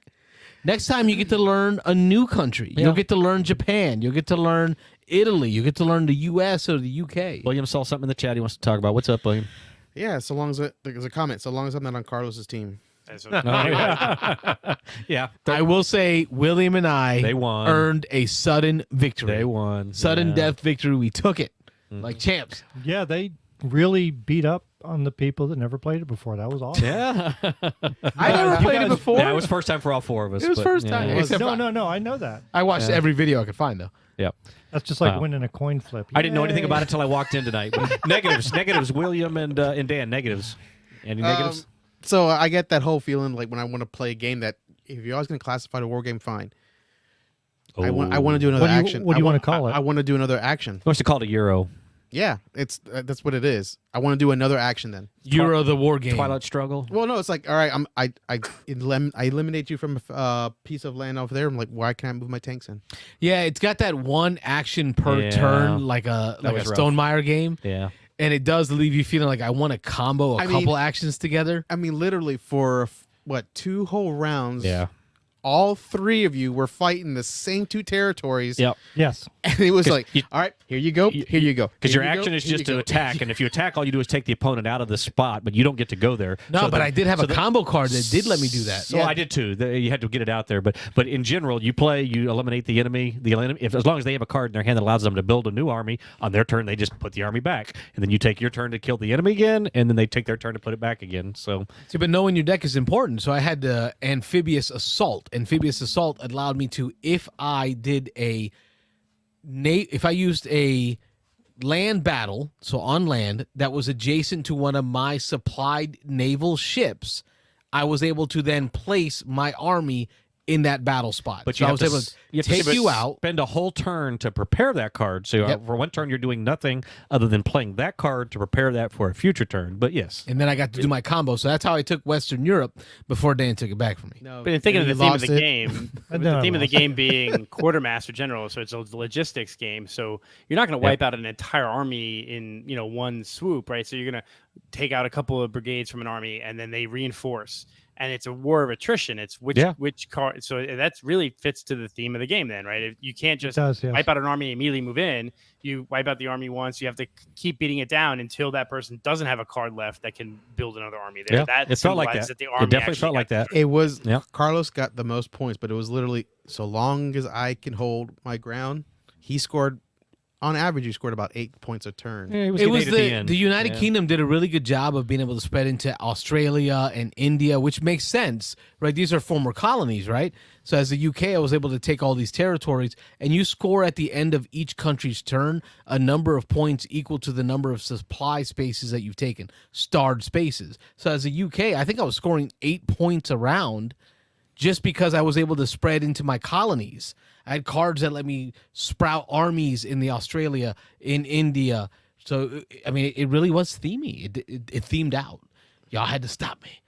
All right, so that was the N as in negatives. Dan, any final negatives on that? No, I think we went over most. Yeah, hit them all. already. Yeah, S. Summary. So in summary, and William and Dan, it's your first time joining us for one of these Give It the Beans. The summary, I like to just chop it up in either buy, try, or deny. Based on your experience, what would you recommend to the folks at home for Quartermaster General? Would you say buy, try, or deny? Automatic buy, just try it out first, or just don't even give it a chance. William, No, try it. try it? Yeah. Dano, Go to Dice Tower and play with 6 people. I wanna do it on with your 6. copy, yeah. yeah.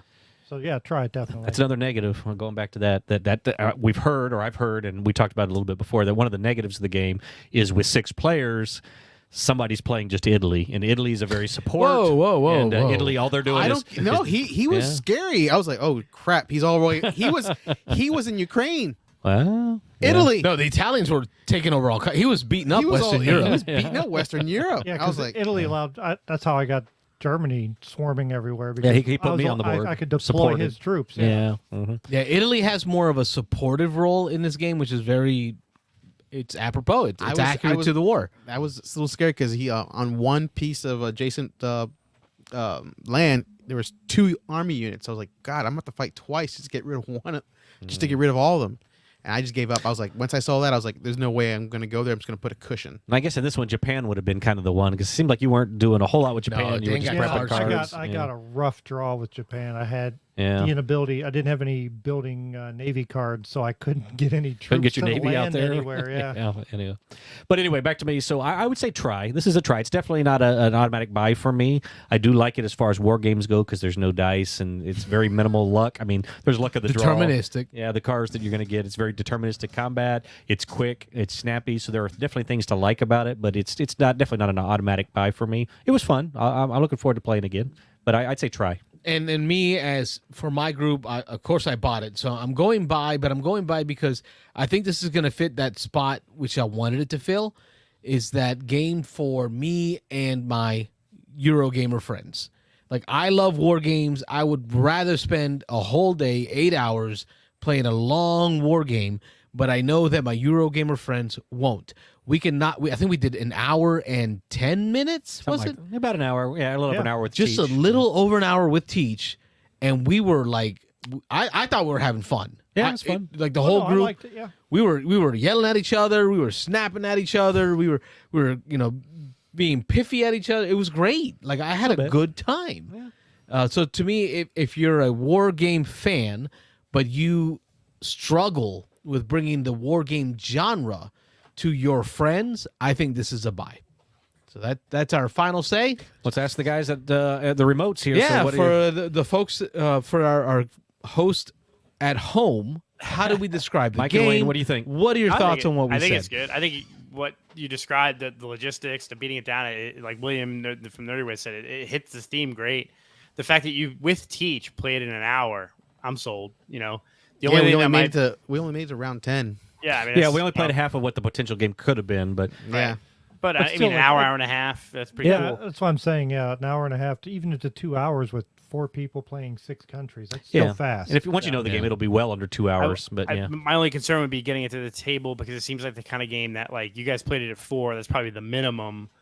Yeah. You want to try to probably have 5 or 6. Like, anything less than 4 is probably tough. Because I would agree. If you've played a 2-player, then you're playing like 3 countries each. Although that's a lot. we did see Chaz Marler reviewed this years ago. It was a young Chaz Marler. First edition. Yeah, first edition. Okay. And he mentioned that he thinks that the game actually suffers at 6 players because, again, there are a couple of the factions, a couple of the nations that are very supportive. And if somebody gets stuck in that role and they want to play the warmonger, they don't get that opportunity because it's randomly handed out by a die roll before you start the game. No, I made that up. So, you made that up? Okay. Yeah. But it is random. You pick a first player and you go around the table and it's random who gets what. what.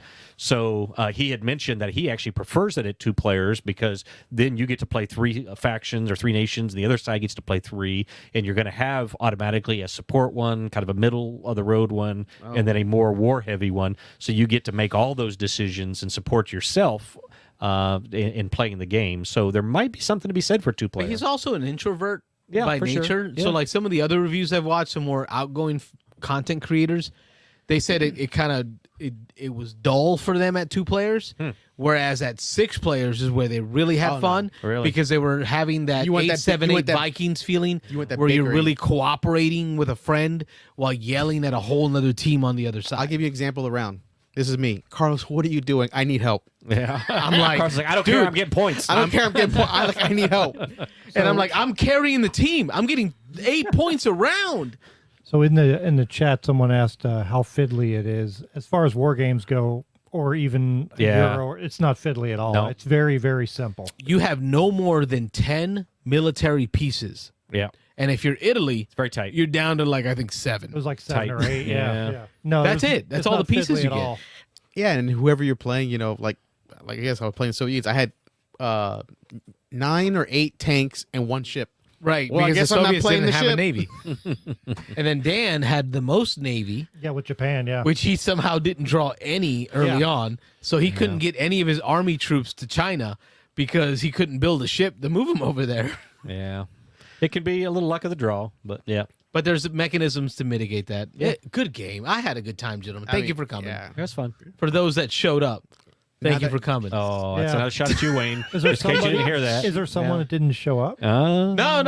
We're good. Yeah, it begins with a W. I even bought him a Philly cheesesteak pizza, Oh. Well, it was good. I'm messing with you. Dan enjoyed that. You know I love you. You know I love you, Wayne. You know I love That you. shit was good. But Dice Tower, we got to get 6 players in. Yeah, I'm down. William and I. Give it a shot. Yeah. The list. So I would like to what's play it. what's everybody's game that they want to play at Dice Tower? Like there's always like that one game where you want to go. It's like, you know what? I don't care what y'all are doing. I'm thinking about this weekend's gonna game, play. much less Dice Tower. No, man. Or Mike, did you put comments on Quartermaster General? Oh no, man, I'm out of this one. All right. No, that's not your style. Yeah, it doesn't strike me as Mike's style of game there. Yeah. I mean, I would play it if you.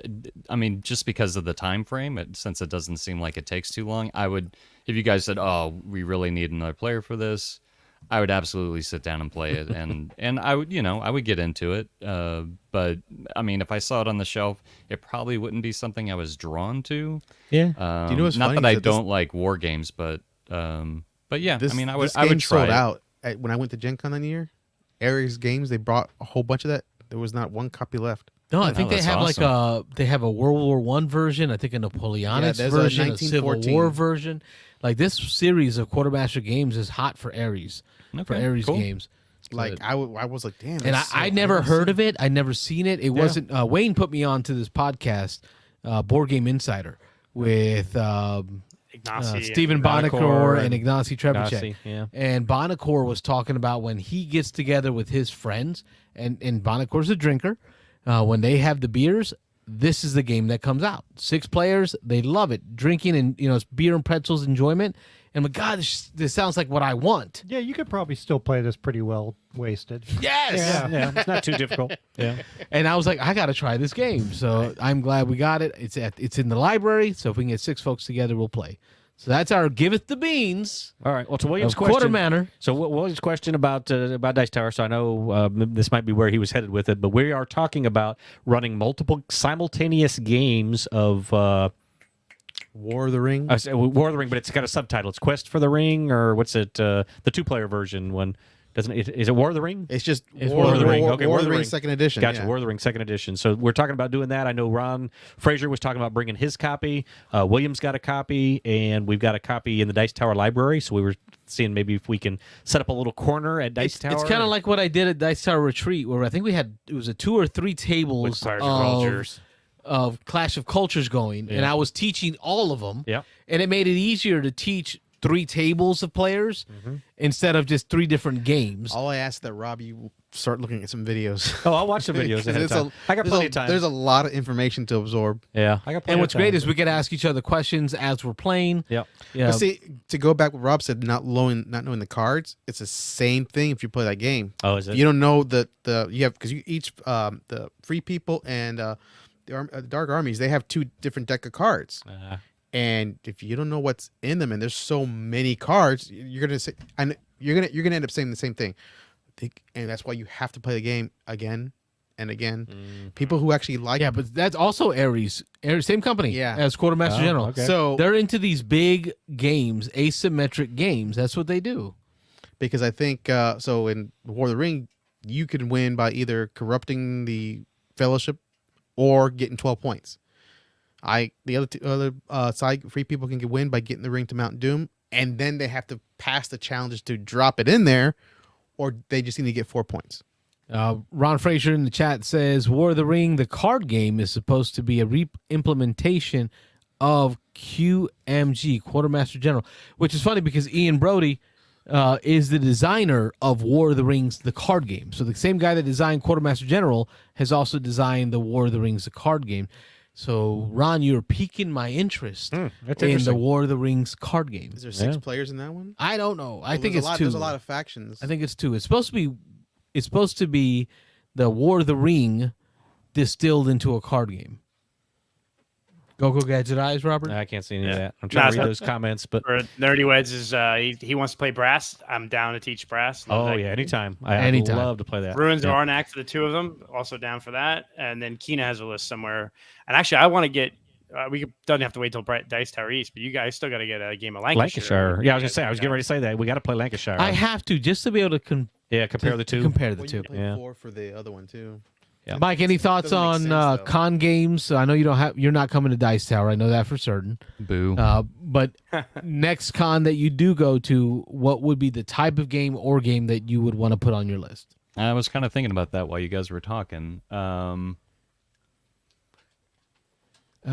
Well, I mean, one of the games that it really takes a group of people to play, and it's kind of long, which I haven't played it yet. So is Tsukiyumi Full Moon Down is the one that I would want to get to the table.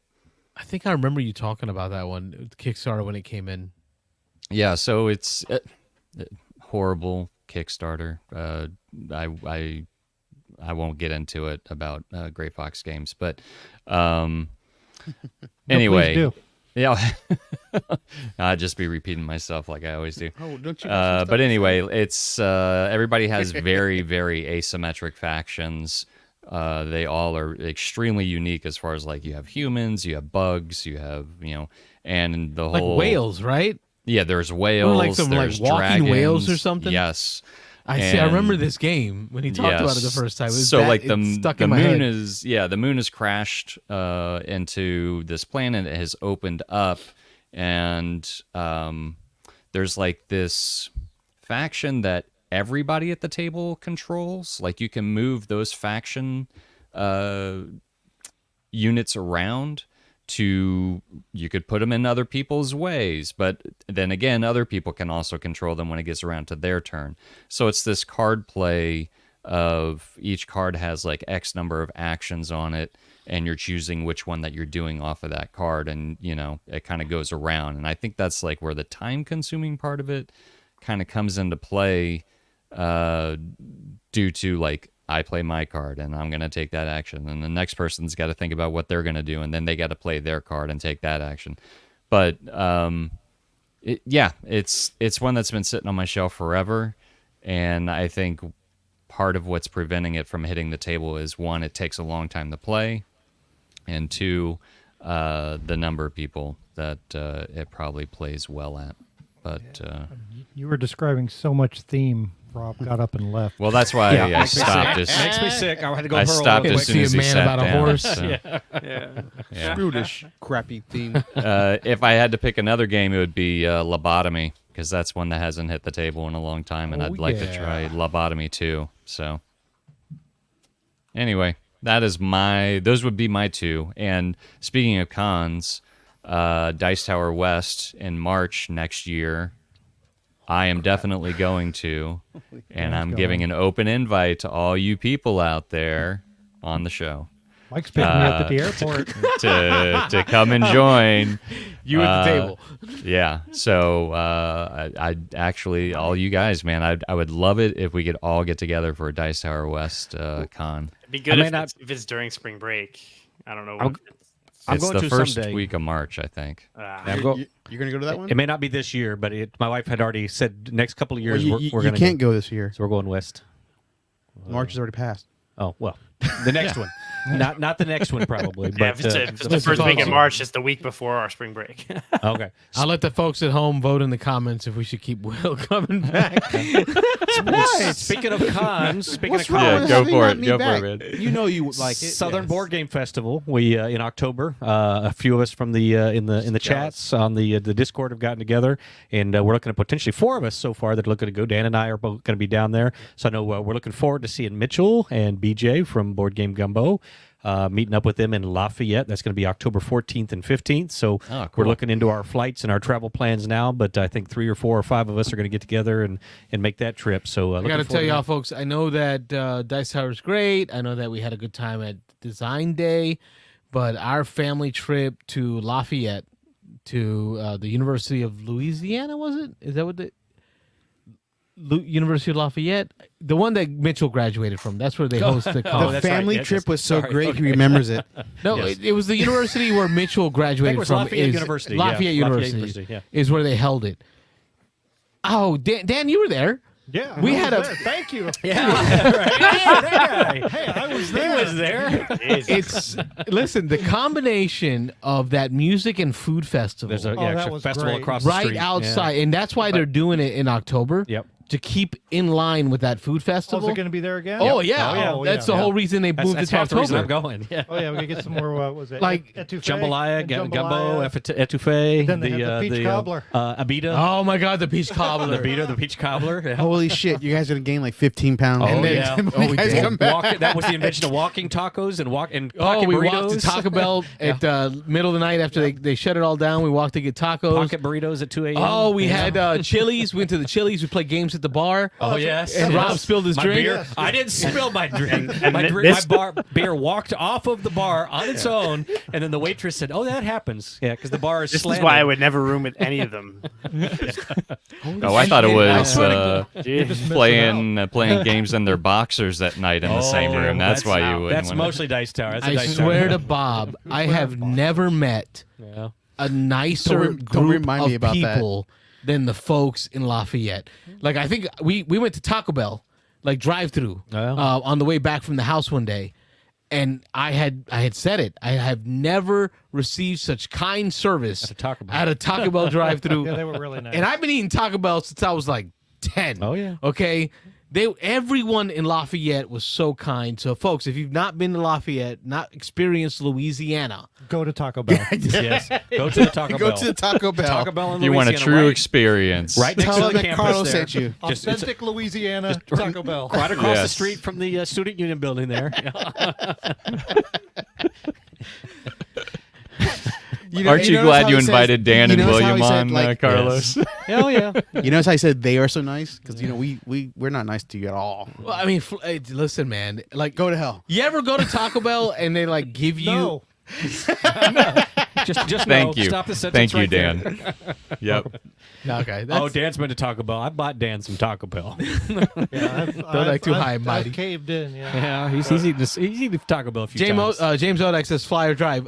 Cabrera family drove. Oh, James is coming. James is coming, right? You were one of the 4 I was counting there. I drove my family. We stayed in New Orleans in the 17 French hours? Quarter. Yeah, We 17 got a hotel in the French Quarter.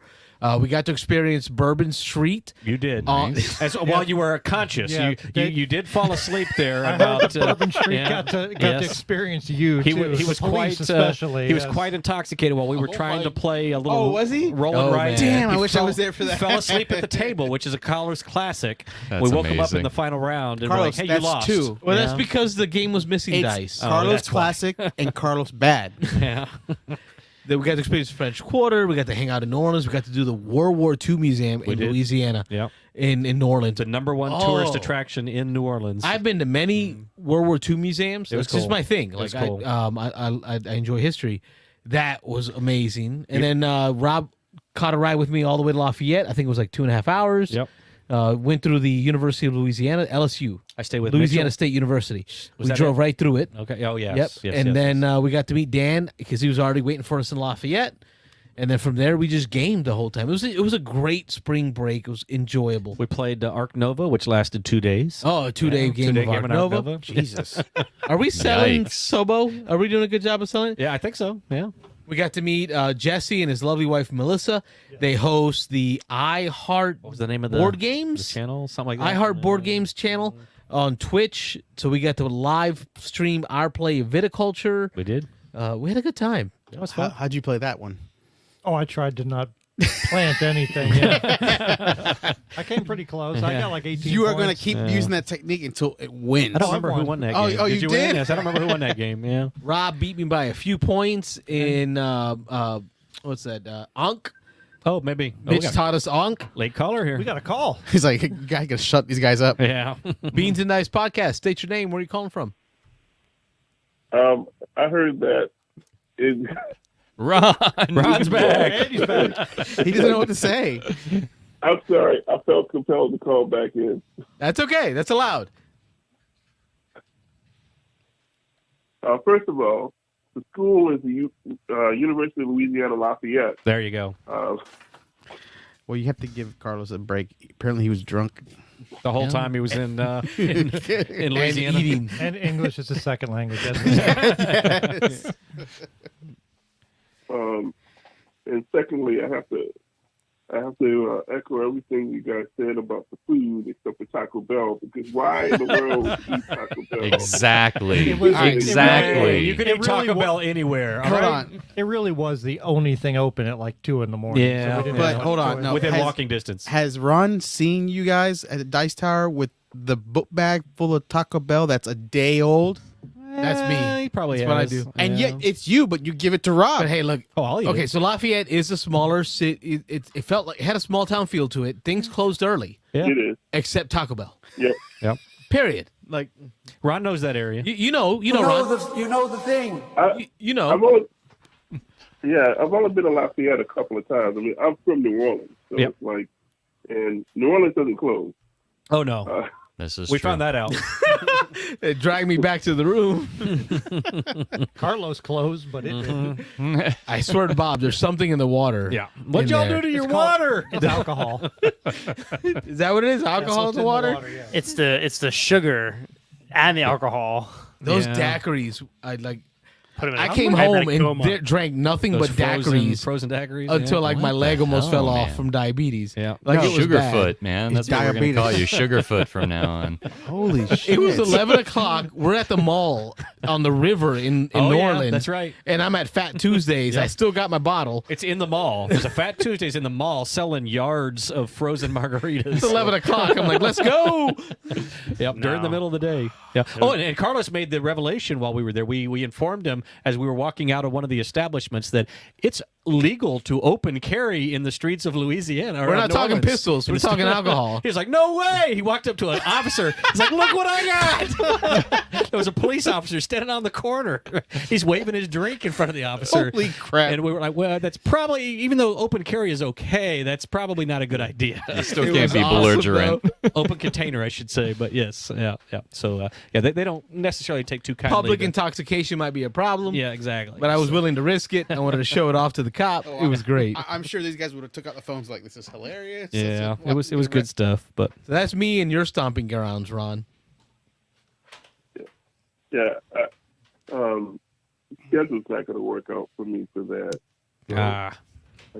So I couldn't go. But I got that issue where if I, go to Louisiana, I feel like I'm obligated to go visit family. That's going to take away. oh yeah, Take away any time anyway.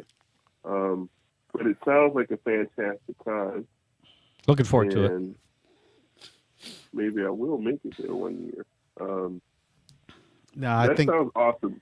I like a food festival. Food festival some kids with a board game convention. Oh, they got food and music is the other thing. The Cajun, I don't know what they call that, the music there, but that's the main thing. Is they have a bunch of bands, local bands that play there, and it's that Cajun. I know there's a name for it. Mitchell should be. I don't know if he's listening. He should be lighting up the boards there. Bluegrass, Kalida something.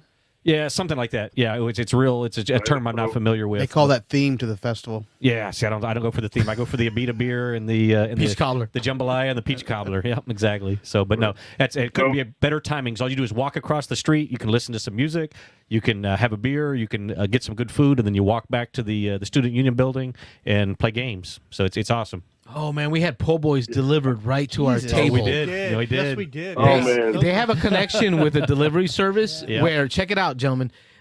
The delivery service had a sign on every table with a number, and you gave them that number, and they showed up at your table and delivered your food to your table. Yeah. Oh, I had shrimp po' boys. Shrimp po' boy. I had one. Yep. All right, so Zydeco. Why am I going to Georgia instead of Zydeco? Yeah. That's it. Zydeco, yeah. Wayne's got it. Zydeco. Yeah, that's the music. Yep. Anyway, yeah, we're really looking forward to it, Ron. Yeah, hopefully one year we'll meet up with you there. I'm planning to go back as often as possible. My wife went with me last year. We had a great time. I'm going to go solo this year. She can't make it because of a job, but she wants to go back, she said. So maybe the following year, maybe we'll get the families down there. I wouldn't even make it out of New Orleans. I'm Be drunk. No, go ahead, Ron. New Orleans. Sorry, Ron. so if you're listening to this call, either now or watching this video later, and you are a board gamer and you like food and you're not like a vegan or anything like that, you gotta go. Yeah. I haven't even gone, but like, he knows. You know, Ron. you have to take this with you. Yeah. we had beignets and Cafe du Cafe du Monde. Cafe Dumont? du Dumont. Sorry, Cafe Dumont. Oh my gosh! Yeah. I just like to point out, Carlos is the only one out of the people who went that's just talked about food and not nothing about games. Yeah. I keep reminding him of the games. He's like, I didn't play any games. I just ate and drank. We had hurricanes over at Jesus. Pat O'Brien's. Pat O'Brien's. Pat O'Brien's. Yep. I That's stumbled sugar, over Pat man. O'Brien's.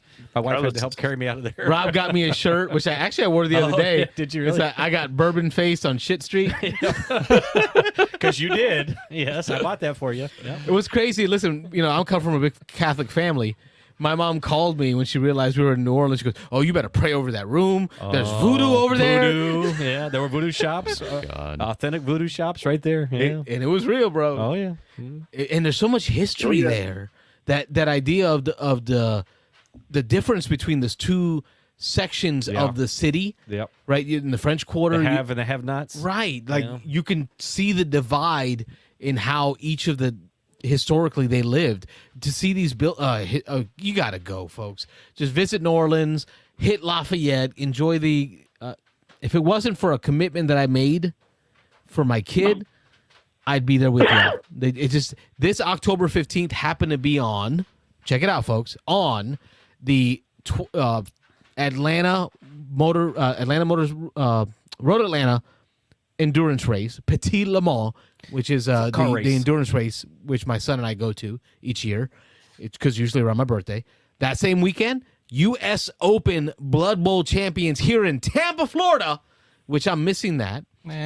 Stonemeyer Design Day in Missouri, which we get the invite each year. Yeah. Right? Same weekend. And then board game Sobo, Southern Board Game Festival. So like October 15th is a poppin' week for me and my family, and I had to make some tough decisions. So I'm sorry I won't be there. So no design day for you guys then this year, huh? No, had to choose one or the other, and I kind of missed out on design day. I think they've sold out actually now, but and then Sobo. Jamie's going to break up with you, Carlos. He's just going to eat food and drink. This will be 2 years in a row he hasn't been there. Yeah. And I suck at Tapestry, so like he doesn't even need me. Yeah, he doesn't need you anymore. No, he does. He needs to find out how to balance it for people who don't get points. Have him play another game. I moved to Mosaic. Anyway, Ron, you got anything else for us? So mean. Other than that, I think I put it in the chat quick clear. Wuthering the card game is actually a 2 to 4 player game, and from what I've seen in reviews, it's better at 4. It has some DNA from Quartermaster General, so that's probably why it's better at 4 as opposed to 2. And I haven't played it yet because I look at it, I'm like, well, why would I play that when I got, I have the granddaddy. But after you guys' discussion of Quartermaster General, I'm actually more interested in trying out War of the Ring, the card game now. This is the redo of the original, right? I mean, this is kind of like almost like a second edition. Is there, because Carlos and I had played the original. Was it War of the Ring or was it Lord of the Rings? No, we played Lord of the Rings. Lord of the Rings. This is the War of the Rings, the big game that you want to play with William. Right. The reduction down to a card game form by Ian Brody, designer of Quartermaster General. Gotcha. Okay. It sounds like the gameplay is going to take on a different dynamic than the board game does. But it supposedly runs you through that narrative arc. Yeah. Of War of the Rings. Yeah. And at first I wasn't sure how it would do that, but now having had played Quartermaster General and seeing how good Ian did of bringing out the theme of the different factions in the World War II in the card form, like simple stuff that really just made it feel themey. It has me interested in playing the card game since your comment earlier. Yeah. So, maybe we'll get a chance to play that together. Let's do it. Yeah, Dice Tower. I can bring in that Quartermaster General experience. You bring in your War of the Ring experience, and then we can throw a quick video up on what we think. Actually, that sounds good. Cool. I'm looking forward to getting a full-blown War of the Ring in. Looks like they took a lot of the symbols and arts from War of the Ring. War of the Ring? Yeah, I'm looking at it now. Cool. Yeah, for sure. Awesome. All right. All right, Bobby, have a good night. We'll hear from you in the next 10 minutes or so, I'm sure. Thanks for calling again, Ron. See you, Ron. All right. Bye. I assume we're not doing the big thing tonight. What is the big thing? The board. I thought he was saving that for like. We got news to talk about. We got all kinds of good stuff. What do we have? Take over, gentlemen. 4 minutes, man. Yeah, I know. Who said 4 minutes? 4 minutes. Who's going home? I know William. I told William when he's ready, he can just bow out. Why? Because it's been beating up on you today. I'm going to stay. Yeah. we got Ticket to Ride Legacy to talk about. Come on, Ticket to Ride Legacy. Who says the show ends at 11? Oh, Carlos is on the 11 o'clock thing. Yeah, I'm not. We're going to midnight tonight. I know. I mean, we got like everybody here. Yeah. Well, that's I will not stay to midnight for sure. William is cutting it off. I'm walking out of here. Even if you walk away with a bloody face or something like that, I'm still gonna walk away. We don't. It's definitely legacy campaign game, but we don't know details yet. Well, we don't know anything about it yet, but we know what it is. Come on, Radley Cock, Rob Davio, Alan R. Moon, the designer of Ticket to Ride. I mean, this is a legacy Ticket to Ride, and it's probably going to have some pandemic in it, right? Come on, I mean, this is. You don't think it's like kind of late to the party thing? Oh no, people are. This is going to sell like hotcakes. Yes. People are super excited about this, and it was just off of what a 20-second video that was released that just shows them revealing a little bit of the U.S. from East Coast as it goes to central of the country. So I mean, this is going to be a hotcake seller. I haven't seen Rob this excited. Oh, it's so good! God, look at him. Since he saw that video of a stripper falling off the pole. That was a escape winner. I remember that. No, man, I remember that. That was hilarious. Rob could not stop laughing, man. Was it 51st State we were playing? I think it might have been 51st State we were playing. And, oh, my God. Anyway. And the whole time, your face is getting red, and you're like, I don't know why I'm laughing so much at this, but I just find it so probably funny. 2 o'clock in the morning or whatever it was. But, yeah. But, no, I mean, this Ticket to Ride, it's one of the few games everybody in my family can agree on. Mm-hmm. Ticket to Ride is my wife will play it. One of the very few games she will play. All of my kids will play it. I just think as long as they don't overcomplicate it and they make it a fun, light legacy game, I think this is a home run in my book. I mean, it's one of the biggest selling games of all time in our industry, and then to take that and do the Matt Leacock and Rob Daviau. Rob Daviau is the inventor of legacy games. He did Legacy Risk. He did Pandemic Legacy with Leacock. So there's some question on what Leacock's contribution is going to be, because when the two of them got together and did Pandemic Legacy, again, one of the top 5 all-time games on Board Game Geek, I think number 2 right now in the rankings on Board Game Geek. Yep. Yeah, just past Gloomhaven. Knocked it down to number 3. But you take him, and so again, I'm not sure exactly what his contribution will be. His contribution obviously was before, but that he did Pandemic, and so he got with Rob Daviau and did the legacy version of Pandemic. But now you got Daviau, who is who's the king of legacy games, and then you're adding in Leacock, who does these fun strategy games, and then going back to Alan R. Moon's original Ticket to Ride. Gosh, yeah, I am excited. You're right, Dan. I'm giddy over this one. Holy shit! I mean, this is stripper pole. This is so scary. She bounced at least twice and finished her set. Well, you finished yours. Thank you very much. Anyway, I'm with you. I'm with Rob. I'm pretty excited about this because, like I said, Ticket to Ride is one of the original games you played back in the day. I've got like 4 or 5 versions of it. It's a game that I know I can play with a lot of people. I know Dan just bought like almost every map in existence. He bought like 15 of the expansion maps to Ticket to Ride just within the last couple of months. I did. Some sucker was selling the entire stack for $100, so I bought it all. Yeah, but anyway. But yeah, I'm glad you're excited, Wayne. Maybe if none of these other guys want to play, we'll get together and play some Legacy Ticket to Ride. But while watching the video, yeah. And again, I am jumping the gun a little bit because they have not released anything about this. They've just released that it's these 3 guys doing it, and that it's set in the Ticket to Ride universe, and that's all we really know so far. But I mean, this is it's writing itself here. I mean, it's making money already. I bet. It's almost like if it's not that game, if it's not a Legacy campaign game now. It'd be a huge disappointment. Like people exactly. Are like, what the hell? Yeah, don't let lack of information stop you. This is America. Exactly. Exactly. We will make this game if they don't. So yeah, I mean, they had to know that when they say Leacock and Daviau that there's people going to jump to that conclusion. So exactly. So that's big news. And I know there was some other big news. It was actually it was the we already talked about it. Metal Gear release. That was the other big thing I was going to talk about tonight. So that's all the buzz here the last few days, and so it'll be interesting as we find out more and more about that project as it goes forward. Yeah. But I'm sure there's plenty of other news. What do you guys have going on? Any big news? Anything else? You had some stuff, right? Just a couple of small things. Like one was kind of like a did you happen to see? So Endeavor, the Deep Sea one that just finished up on GameFound. Yep. Did you see that they're launching like a 6-day Kickstarter for the same game? No, I didn't see that. Yeah, I knew Wayne would like kind of give a what? So GameFound and Kickstarter? Yeah, so they're launching on Kickstarter for just a 6-day, like a quick whatever, and everything that's been unlocked, they already have all the the exclusive whatever things that unlock. That's already been planned, but they're saying like it's just carrying over. And whatever else gets unlocked on the Kickstarter, everybody on the GameFound side is going to get, everything that's been unlocked as well.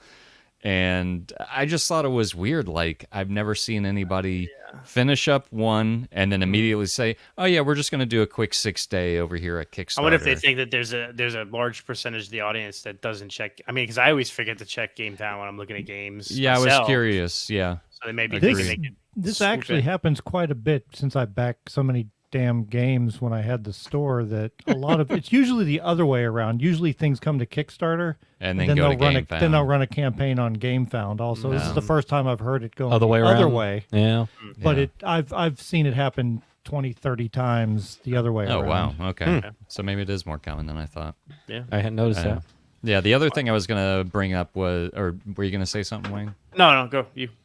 I don't know if somebody can bring this up in a website, but so P500, they released a tracker website. So if you go to p500tracker.com, you can track all the P500 games and where they are like currently and how many people have been putting money into it. Finally, I can find out. I got like, how many you got on there? Like 20. Yeah. I have a whole shelf in my bedroom at home now that's got like 100 GMT games on it. So wow. Yeah, pull it up. pull it up, Carlos. Yeah. So if you go, he's got it up there. so you Wayne's got got to it, pull it up. yeah. So if you click on the show everything and then just do a search on a game, it'll Red Dust Rebellion. That one keeps coming. All up, that came up but was the S&P tracker. I'm like, no, I want the P500 tracker. yeah. Which game do you want me to look up? Red Dust Rebellion. There it is, first one. So it's like you can see where it is, and you can you can see how it says the status. So it's still in the art and final development stages. How many orders there are, and like the whole over time the number of orders that have occurred. Yeah, it's just I thought it was pretty cool, like how. I know where I'll be tomorrow morning looking at that site. Yeah. Cool. But yeah. So anyway, that was just some couple of small things there. Neat. I think Carlos, you said there was another Kickstarter company, a couple more closed this week or something. Did Yeah, you- it was on the Smorgasbord talked about it another big one today. went The down. Which one closed now? What was the name of that game?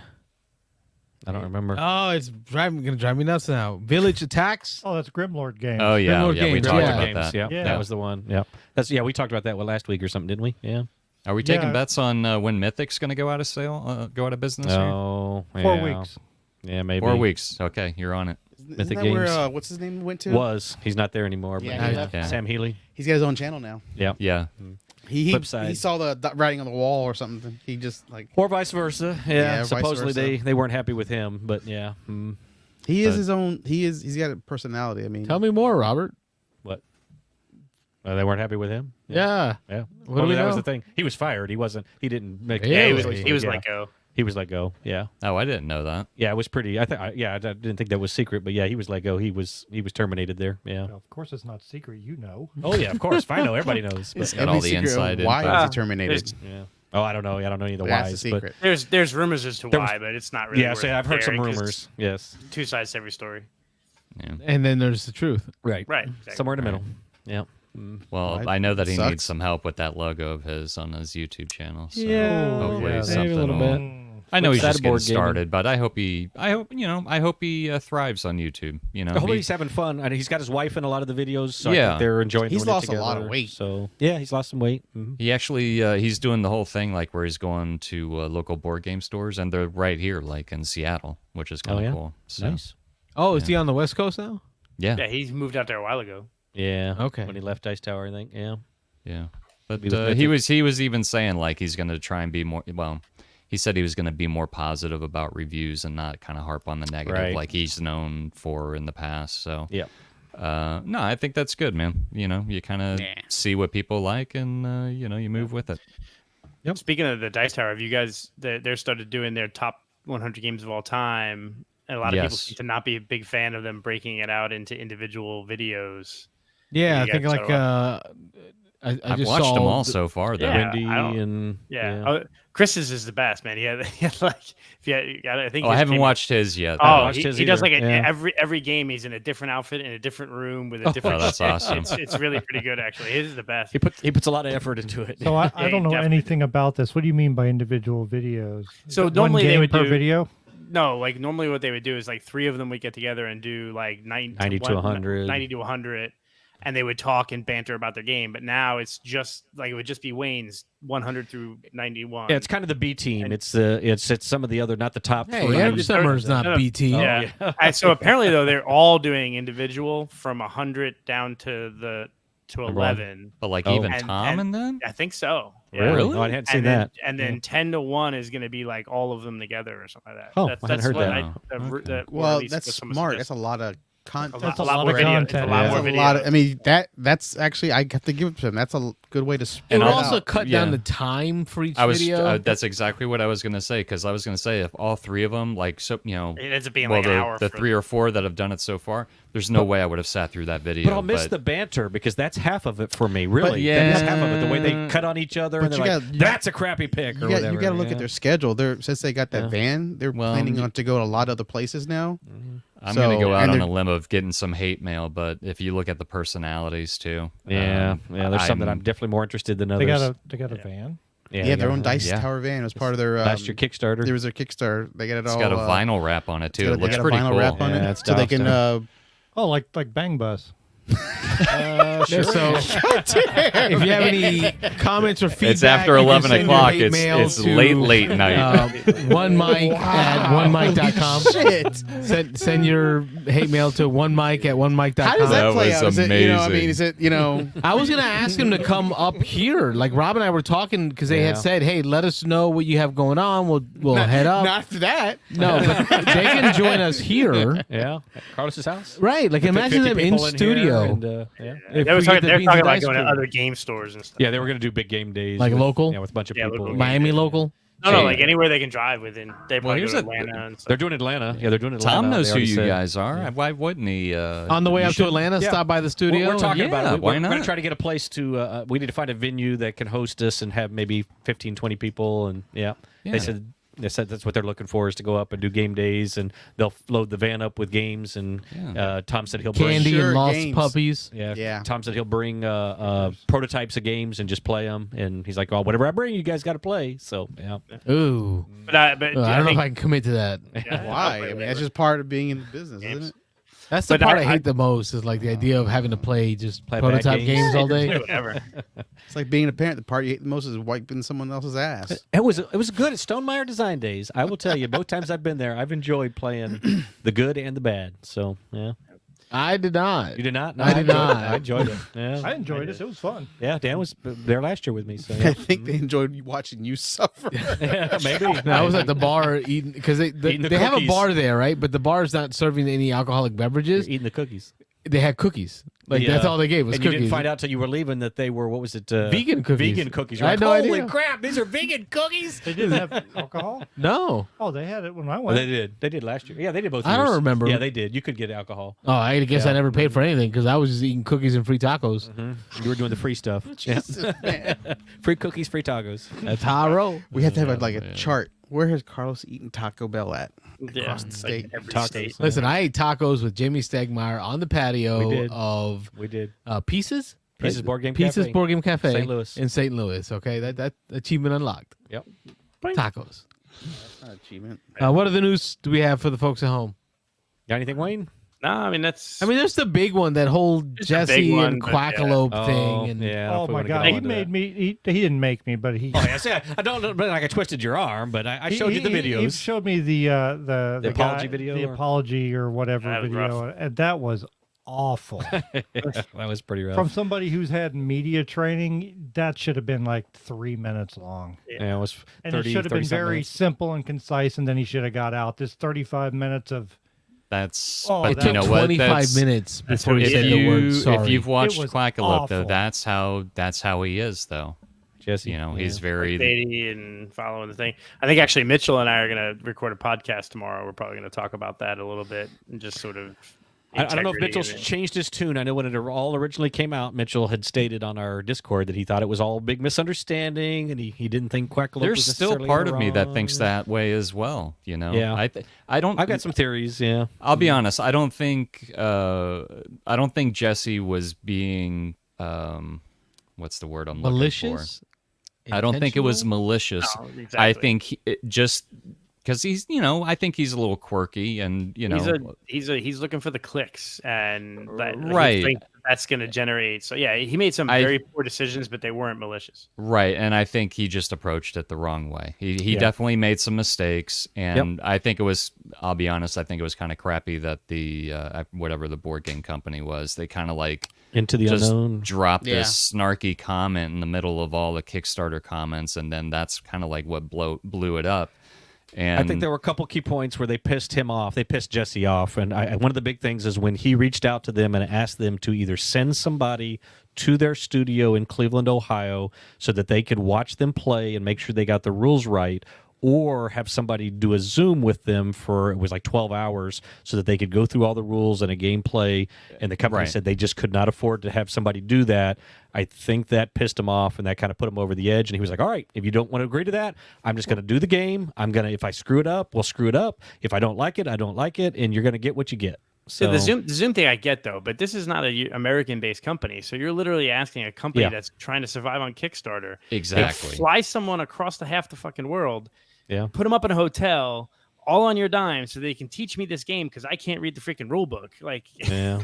Right, and that was the other side of it. Like, how many people did you have playing the game? You have 3 adults in the room supposedly, and you can't figure this game out in how many hours? Like, And if the rule book was really written that bad, I don't think you would have all the positive reviews and from other people that have been playing the game. So it just sounds like he just didn't want to read it at all. And I'll tell you, we don't know. I watched the Dice Tower. Dice Tower did a review of the game about a month before all this controversy happened, so about a month ago, and I kind of stumbled across that as I was just kind of searching for stuff. And I was like, oh, well, let me watch the Dice Tower review and just kind of see what they had to say. It was Camilla, Z, and Tom.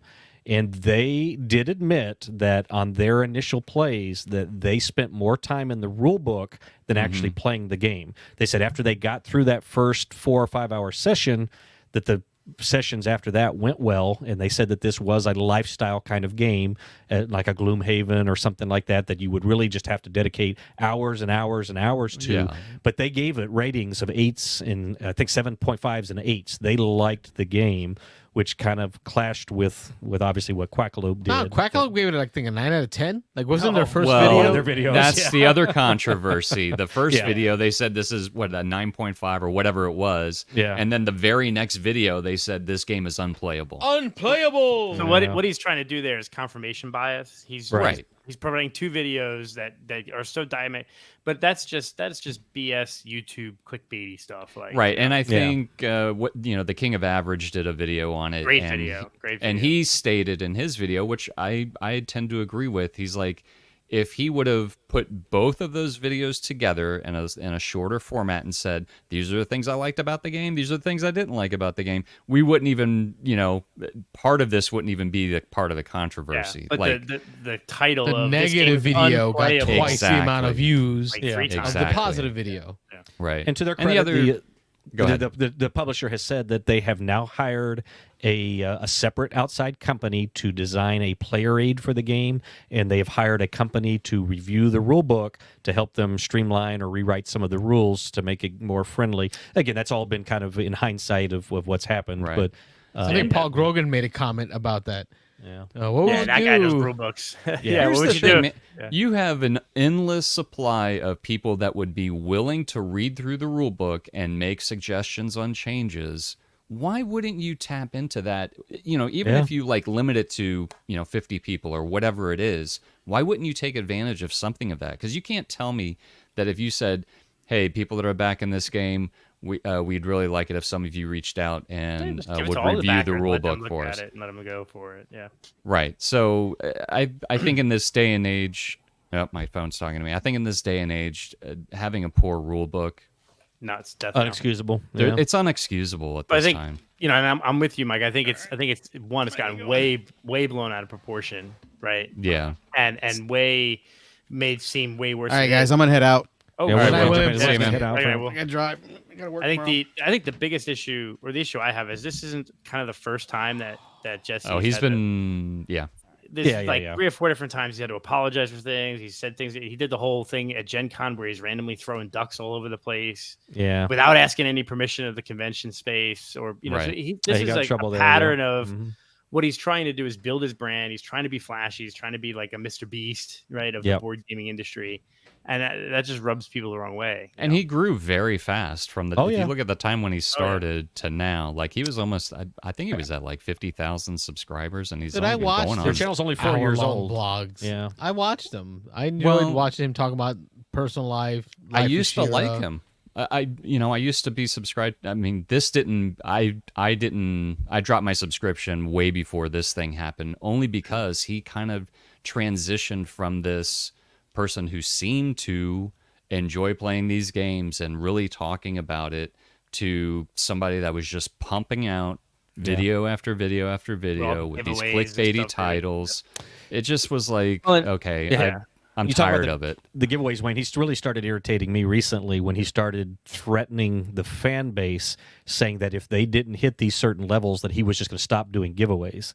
Right. And it was like there was video after video after video Whatever, that he was man. actually Yeah. threatening people, saying, "All right, if you guys don't care about it, if you can't get us to 50,000 viewers, we're just not going to give away games anymore. We're just not going to do that. If that doesn't motivate people to watch the show, we're just not going to do it. And I was like, that really turned me on. I unsubscribed this week, I'll be honest, but I had stopped watching them and I realized like you, Mike, I had stopped watching probably a few months back like you did. Yeah, I'm like, too. Yeah. why am I even still subscribing to this? Because what it was he has like a Patreon, and he's like, and then he's asking for more money from Patreon and other stuff to fund, even though he just did like a bunch of other money making things. It's like, so it definitely is. He was trying to make it as quickly as possible his permanent job. Yes. Yeah. And he was trying to use cheesy marketing and giveaways and that kind of stuff to cut the time it takes to do that down. And I understand that, but you have to be willing to accept the backlash that it may generate. Yeah, you know? I think the Liege of Gaming said it best, and I posted this in our Discord, the video he posted. He didn't pass judgment on Jesse and the issues there. His issue were the words from Jesse himself, which had to do with, I know I didn't play this game right, and I know I didn't get the right feelings of it because I didn't understand the rules, but the excuse was I don't have the time to figure it out because I'm running a channel. I need to get this content out. So does that make you a lover of board games with a YouTube channel, which I think defines us well? That's who we are. Oh, yeah. We got our 600 subscribers. Well, yeah, we don't do it for... We love board games, and we have a YouTube channel. Yeah. Well, or does it make you a person with a YouTube channel who talks about board games? Like his primary goal is subs, content, make money at the at the the detriment to the publisher. Well, and we all have daily jobs, except for Dan. He's a bum. But other than that, I'm not a bum. I just married wisely. Yeah. There you go. Yeah. Well, that was Antlab Games. That was the jealousy of me coming out. Anthony Dan. and Francis Sorry. from Antlab Games asking if we think they'll recover from this. What do y'all think? Yeah, because I think they will. There's the people that still support him. Yeah, look at all the other controversies in the board game industry over the last 10 years, right? Obviously, this is going to stunt their growth. Other than the one dude who went to jail. Yeah, the guy who had some problems with watching kids. Everyone's going to recover. It's going to take him a while because he's lost But there's not many publishers out there. There's not like Chris Scaffidi talked about it earlier when we had him on the show. Yeah. Right? There's 100 designers to one publisher. Yeah. So he might survive with us when we talk about content consumers. He's not going to be. But what about the publishers publishers and the designers? You think they're going to pay him for content in the future? He's going to struggle for a while. He'll struggle for a while. I think once the dust settles, and who knows how long it'll take. I don't see his channel ever going off the air, but. Yeah, you never know. It's going to stunt their growth. They lost 4,000 views. I was keeping track for the first 4 or 5 years. Was it 4,000 already? Yeah, 3,500. Yeah, something like that. Yeah, it's getting close to 4,000. It's been a week. So and those are going to be people but that's interesting though. Is of his 50,000 subscribers, how many unsubscribed this week that even watched his stuff anymore? So I unsubscribed, but I haven't watched a Crackle video in probably 6 months. So my subscription didn't do anything for him, right? And it's based on views. So the people who watch his stuff, how many of them unsubscribe? So that's really that's sort of, the number, right? That's the number. But I think and like I said, if publishers pull the work, it's over. It depends on how much of the money he was making on what the publishers was paying him. I don't know, bro. $7,500 for 5 videos. Yeah, but how many of the publishers actually paid $7,500 or $13,000? Whatever it is. I could do a lot with $7,500, man. What you want me to do on videos? We got this. But you have a daily job. You also have a day job. Yeah. It all depends on how much. I hate editing video though. Exactly. I see that $7,500 for 5 videos. No, I couldn't survive. Because a weekend, I'm like, oh, I hate this. Take your money back. I'm done. And I don't want to play games that I don't love. I don't want to play games that I'm not interested in. Well, and let's let Dan chime in here because Dan has had a YouTube channel. He's been a content creator, even though not so active recently. Graybeard Gamer. Is that right? He's going to be kicking back up soon. Grayboard Gamer. Yep. And but what's your take on it, Dan? I mean, you've been doing this way before we started. Again, you're haven't been as active in the last few years because you were running a cafe. But I've had designers and publishers send me games in the past, and it's always been a very simple relationship because I didn't want to deal with any of the financial stuff. It was just like, you can send it to me.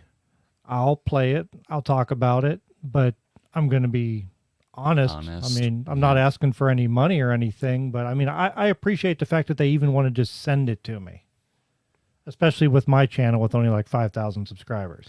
And how do you feel about the obligation to disclose the fact that you were given the game for free? Do you consider that to be something that you feel compelled to tell people? Yes. Okay. Yeah, there's a lot of stuff on the YouTube terms of service, and you have to. I don't know if he's been doing it because I've never seen his channel, but if you get paid for a promotion or a review, I know the terms of service now say that you have to disclose that in the video. There's a button or something that I understand that I check a box. You actually have to check a box that says you check a box and it'll pop up on the screen on your video that says this is a paid promotion. And that's part of the kind of the reformation of a lot of the content creators are talking about now is how much should you put that in the face of your viewers? Is checking the box and having the little banner pop up at the beginning of your video good enough? Do you need to verbally say at the beginning of your video, here's what I've been compensated? Exactly. Take this with a grain of salt because I received a free copy of this game. Like what Rado does at the beginning of every video. You know? How far do you need to go? And I know there's been a lot of talk in the last few days about standardizing, that we need to standardize this, and that it's not entirely, I know Francis and Anthony talked about this on their show a little bit, I think, recently, that it's not entirely on the content creator. There also needs to be some rules with these game publishers. They need to be a little more transparent in their operations and who they're giving free games to, who they're paying to do videos. They hide behind putting all that obligation on the content creator. It is much easier for the content creator to do that, because if you're doing a video, how hard is it to say, I've been paid for this, or I'm creating this because I got a free copy of the game, so take that with a grain of salt as I tell you, my thoughts on the game.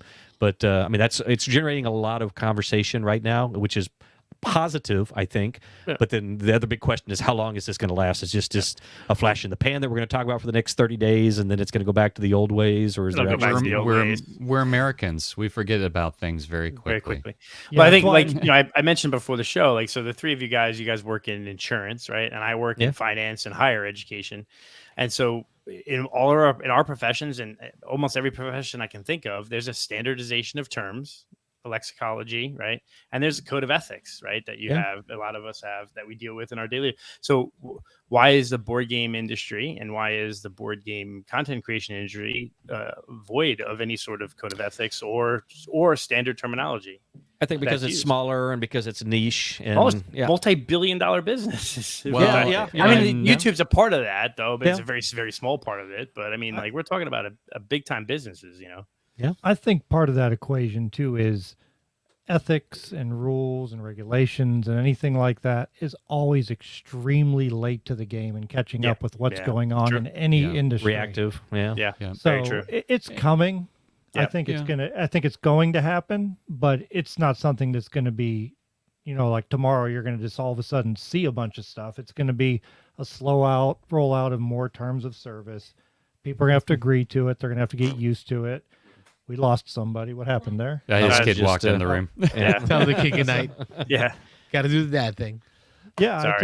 I think as far as a content creator, I think you should be honest with your viewers. You should say, hey, I received a free copy of this game, or hey, this is a paid promotion. You don't have to say, hey, I made $10,000 on this. You can just simply say that, they paid me for this. Yeah. Right. Because that's important information to know for a viewer that, okay, maybe what they're about to say might be tainted, skewed a little bit because they got money for it. Yeah, I mean, and that's normal. There's nothing wrong with that. I think if you want to get paid, get paid. There's nothing right. But be honest about it. And on the flip side of that, if you're, let's say you're a publisher and you're paying somebody on YouTube to do, to talk about your game, of course you're going to dictate, I don't want you saying negative things about my game. You're basically making a commercial for their video or for their board game. Why would you want them to say something negative? Right. So Jesse talked about they weren't allowed to compare it to some of their contracts. You can't compare it to other games. Why wouldn't you want that if you're the developer? Yeah, no, I agree. No, Mike, you have a great point there, because I know a lot of folks are focused on the Jesse side of the communications, But seeing that in written form, like we don't want anything negative and we don't want it to be compared.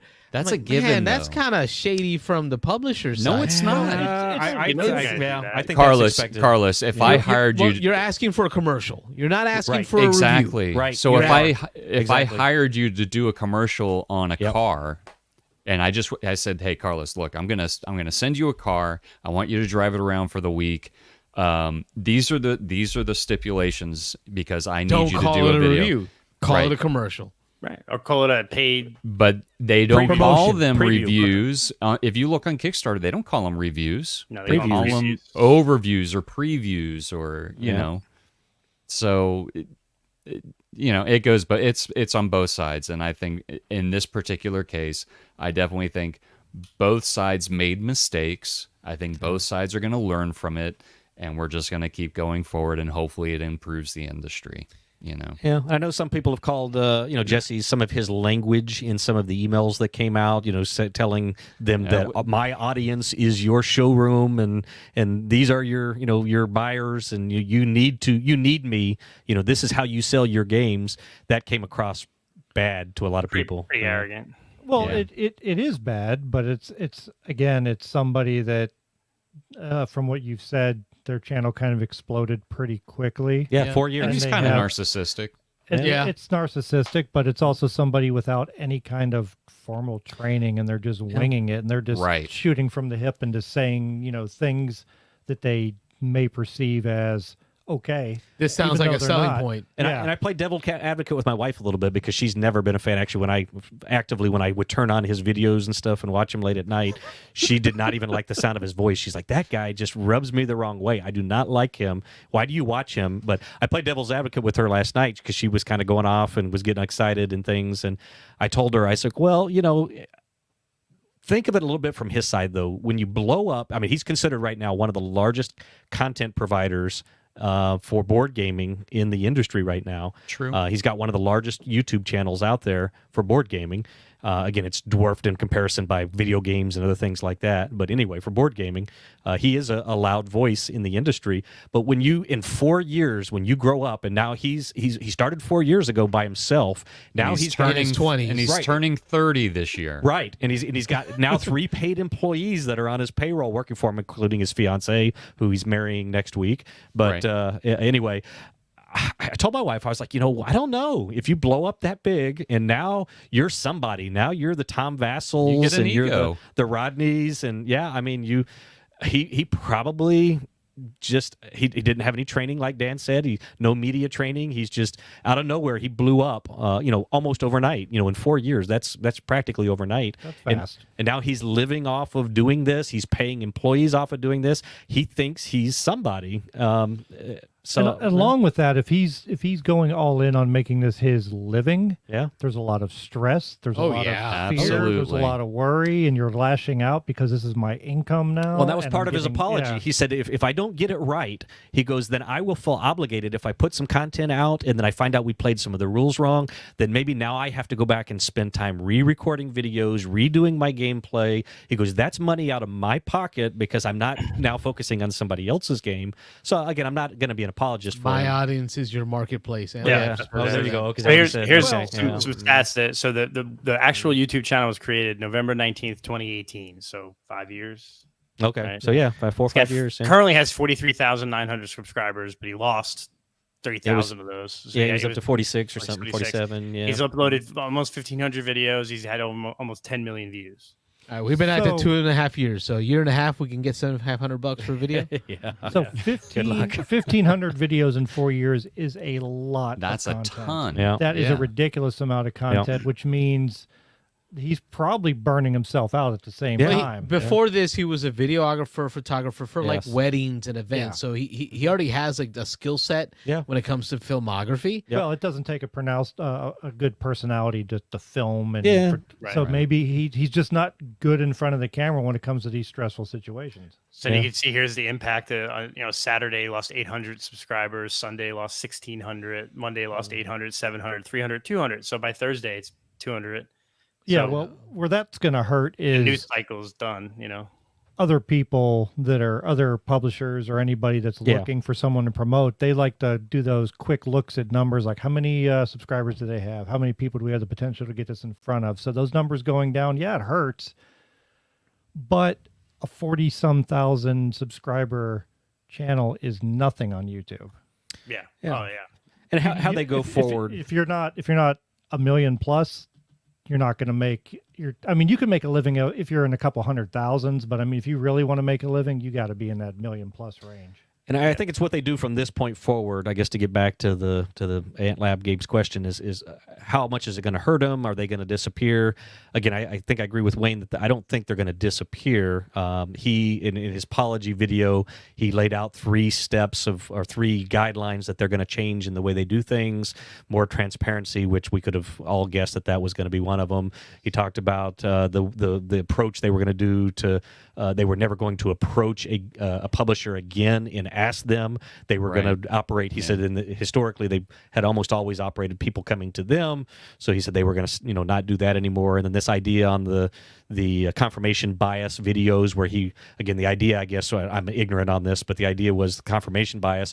They make one extremely positive video about all the things they loved about the game, and then they make one extremely negative video about all the things they didn't like about the game, so that people can watch both and decide, whether one outweighs the other or whatever.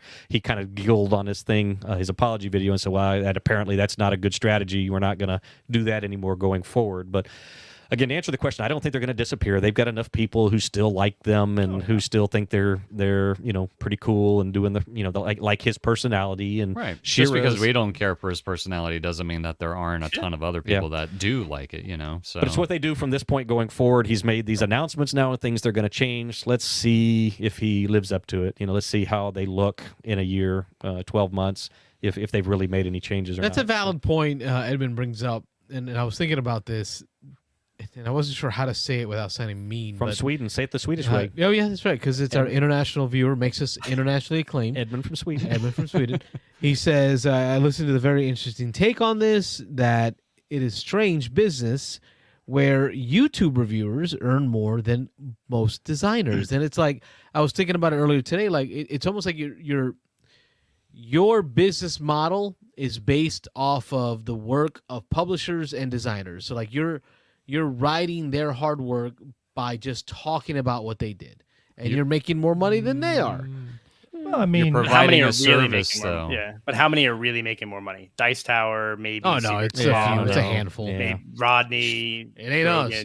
Yeah, right. So we're talking about a handful compared to the number. Now, granted, the average board game designer maybe gets a buck a game. I think that's even pushing and that's it. probably even pushing it for a first game, especially if it's your first game. So there's the Rena Kniziers and Alan R. Moons are few and far between too. So yeah, it's a weird industry, and I know and as we wrap this up here, folks, we've always had conversations around this channel and its growth or its lack of growth, right? And what do we do to increase it or not? And I've always kind of been happy with where we're at, we're having fun because there's no stress. Yeah, we're just having fun. Right. I don't have to worry about it. Doing it on our terms. Well, I mean, you look at my channel, I have no idea how I have 5,000 subscribers because I know how you do. I talk slow. I'm very deliberate. Yeah, you do. But your people love it. I know. They all comment on that. I get a ton of international. They're like, we love it because my English isn't that good, and you talk so slow I can understand it. I'm like, well, that makes me feel pretty Meanwhile, good. I got Dan on 1.75. That's right. That's what I tell. Yeah, put it on 2. Put me on like 0.5. But if you, and what it sounds like from the conversation, like I said, I've never seen the channel and I don't know the person at all. It sounds like he got big fast and he wants to keep that going. And that is very, very hard. It's a full-time job to put out that much content. Yeah. And it's I very, think he very still has stressful. a daytime job too. And if he still has a daytime job, that's insane. Yeah. Because that's... Yeah, his vlogs have him up at 1:30, 2 in the morning, that's editing videos. I think he said recently he was trying to go full-time in the industry. Yeah. So. Yeah, it's very, very difficult, and it's a very, very hard lifestyle. You look at these people that have millions of viewers, and if you go to Twitch and you got these humongous streamers, they're online like 16 hours a day. Couldn't do it. Yeah, it's a job. And then they have to do exactly what you said. Like they have to play the games that they don't like because that's how they get paid, and they have to do it, and they've committed. And I mean, it becomes your life. Yeah. My niece's fiance now, they just announced their engagement yesterday or the day before. But anyway, he's just out of college, and he plays video games online, and he does it for 10, 12 hours a day, and he has millions of subscribers, and he's making hundreds of thousands of dollars doing it, and it just blows my mind. That's a different generation than what I came from for sure. But it's that's his life. He lives online. People just sit and watch him. Kids watch him all day, just playing video games. It's crazy. It's crazy, but I mean that's the way it is now. I mean, you have to put out a massive amount of content to contain an audience. It's going to get you the kind of money to make it a living. So I'm happy. One day a week. It's just for fun. a while there, I wanted to do a podcast and the call-in show. And you know what? I can't do it all. I'm just going to focus on my Thursday night. I'm going to have fun with my friends. Yeah. Yeah, you can get like $100 every couple months from YouTube. Yeah. You know what? No, we have pizza, we have beer, we have good times, and that's what we'll be doing again next week. Yeah. Thursday Time night. to wrap it up. Yeah. Every Thursday night, we're here live call-in shows 9 p.m. Eastern. Join us where weekends, like every other weekend or so, Mitch and Wayne are putting together a podcast to keep things kind of going on the podcast front, so we thank you for that. Yeah. Check out our buddy Dan, Gray Board Gamer. Yep, I'm working on getting the channel back up and running. It's going to be I might wait until after Dice Tower since I'm still winding down selling everything off from the cafe and everything, but soon within the next couple of months the channel will be back up and running again. Your focus there was I know you did a lot of how to play kind of videos. It's playthroughs. Playthroughs. I teach by actually playing the game. I'm not like doing Rodney. like a 15 or 20 minute video explaining the rules. I just play through it and talk about the rules as I play it. Yeah, at a great pace. He does a really good job of pacing it. Yeah, Dan, you're selling a lot of stuff on the virtual flea market. What username are you under? So if people want to look up the game specifically, that you're Gray Board Gamer. Okay, cool. That's what I thought. Yep. I was looking for your turn the other day. Yeah, keep an eye out. I got another like 500-600 I'm gonna put on there. So pour out some for my homies. Your turn. Yeah, you did that earlier. Yeah, you did. All over the phone. Yeah. Anyway, on that All note, right, guys. On that note, we thank you for watching Thursday night's Beans and Ice podcast. I'm Carlos. I'm Rob. And Dan. And Mike. And Wayne. And we're a podcast about That was new. How we How we game. Good Thanks night, everybody. for watching the Beans and Dice podcast. Don't forget to like and subscribe. What are you doing? Dancing. Come on, you can't.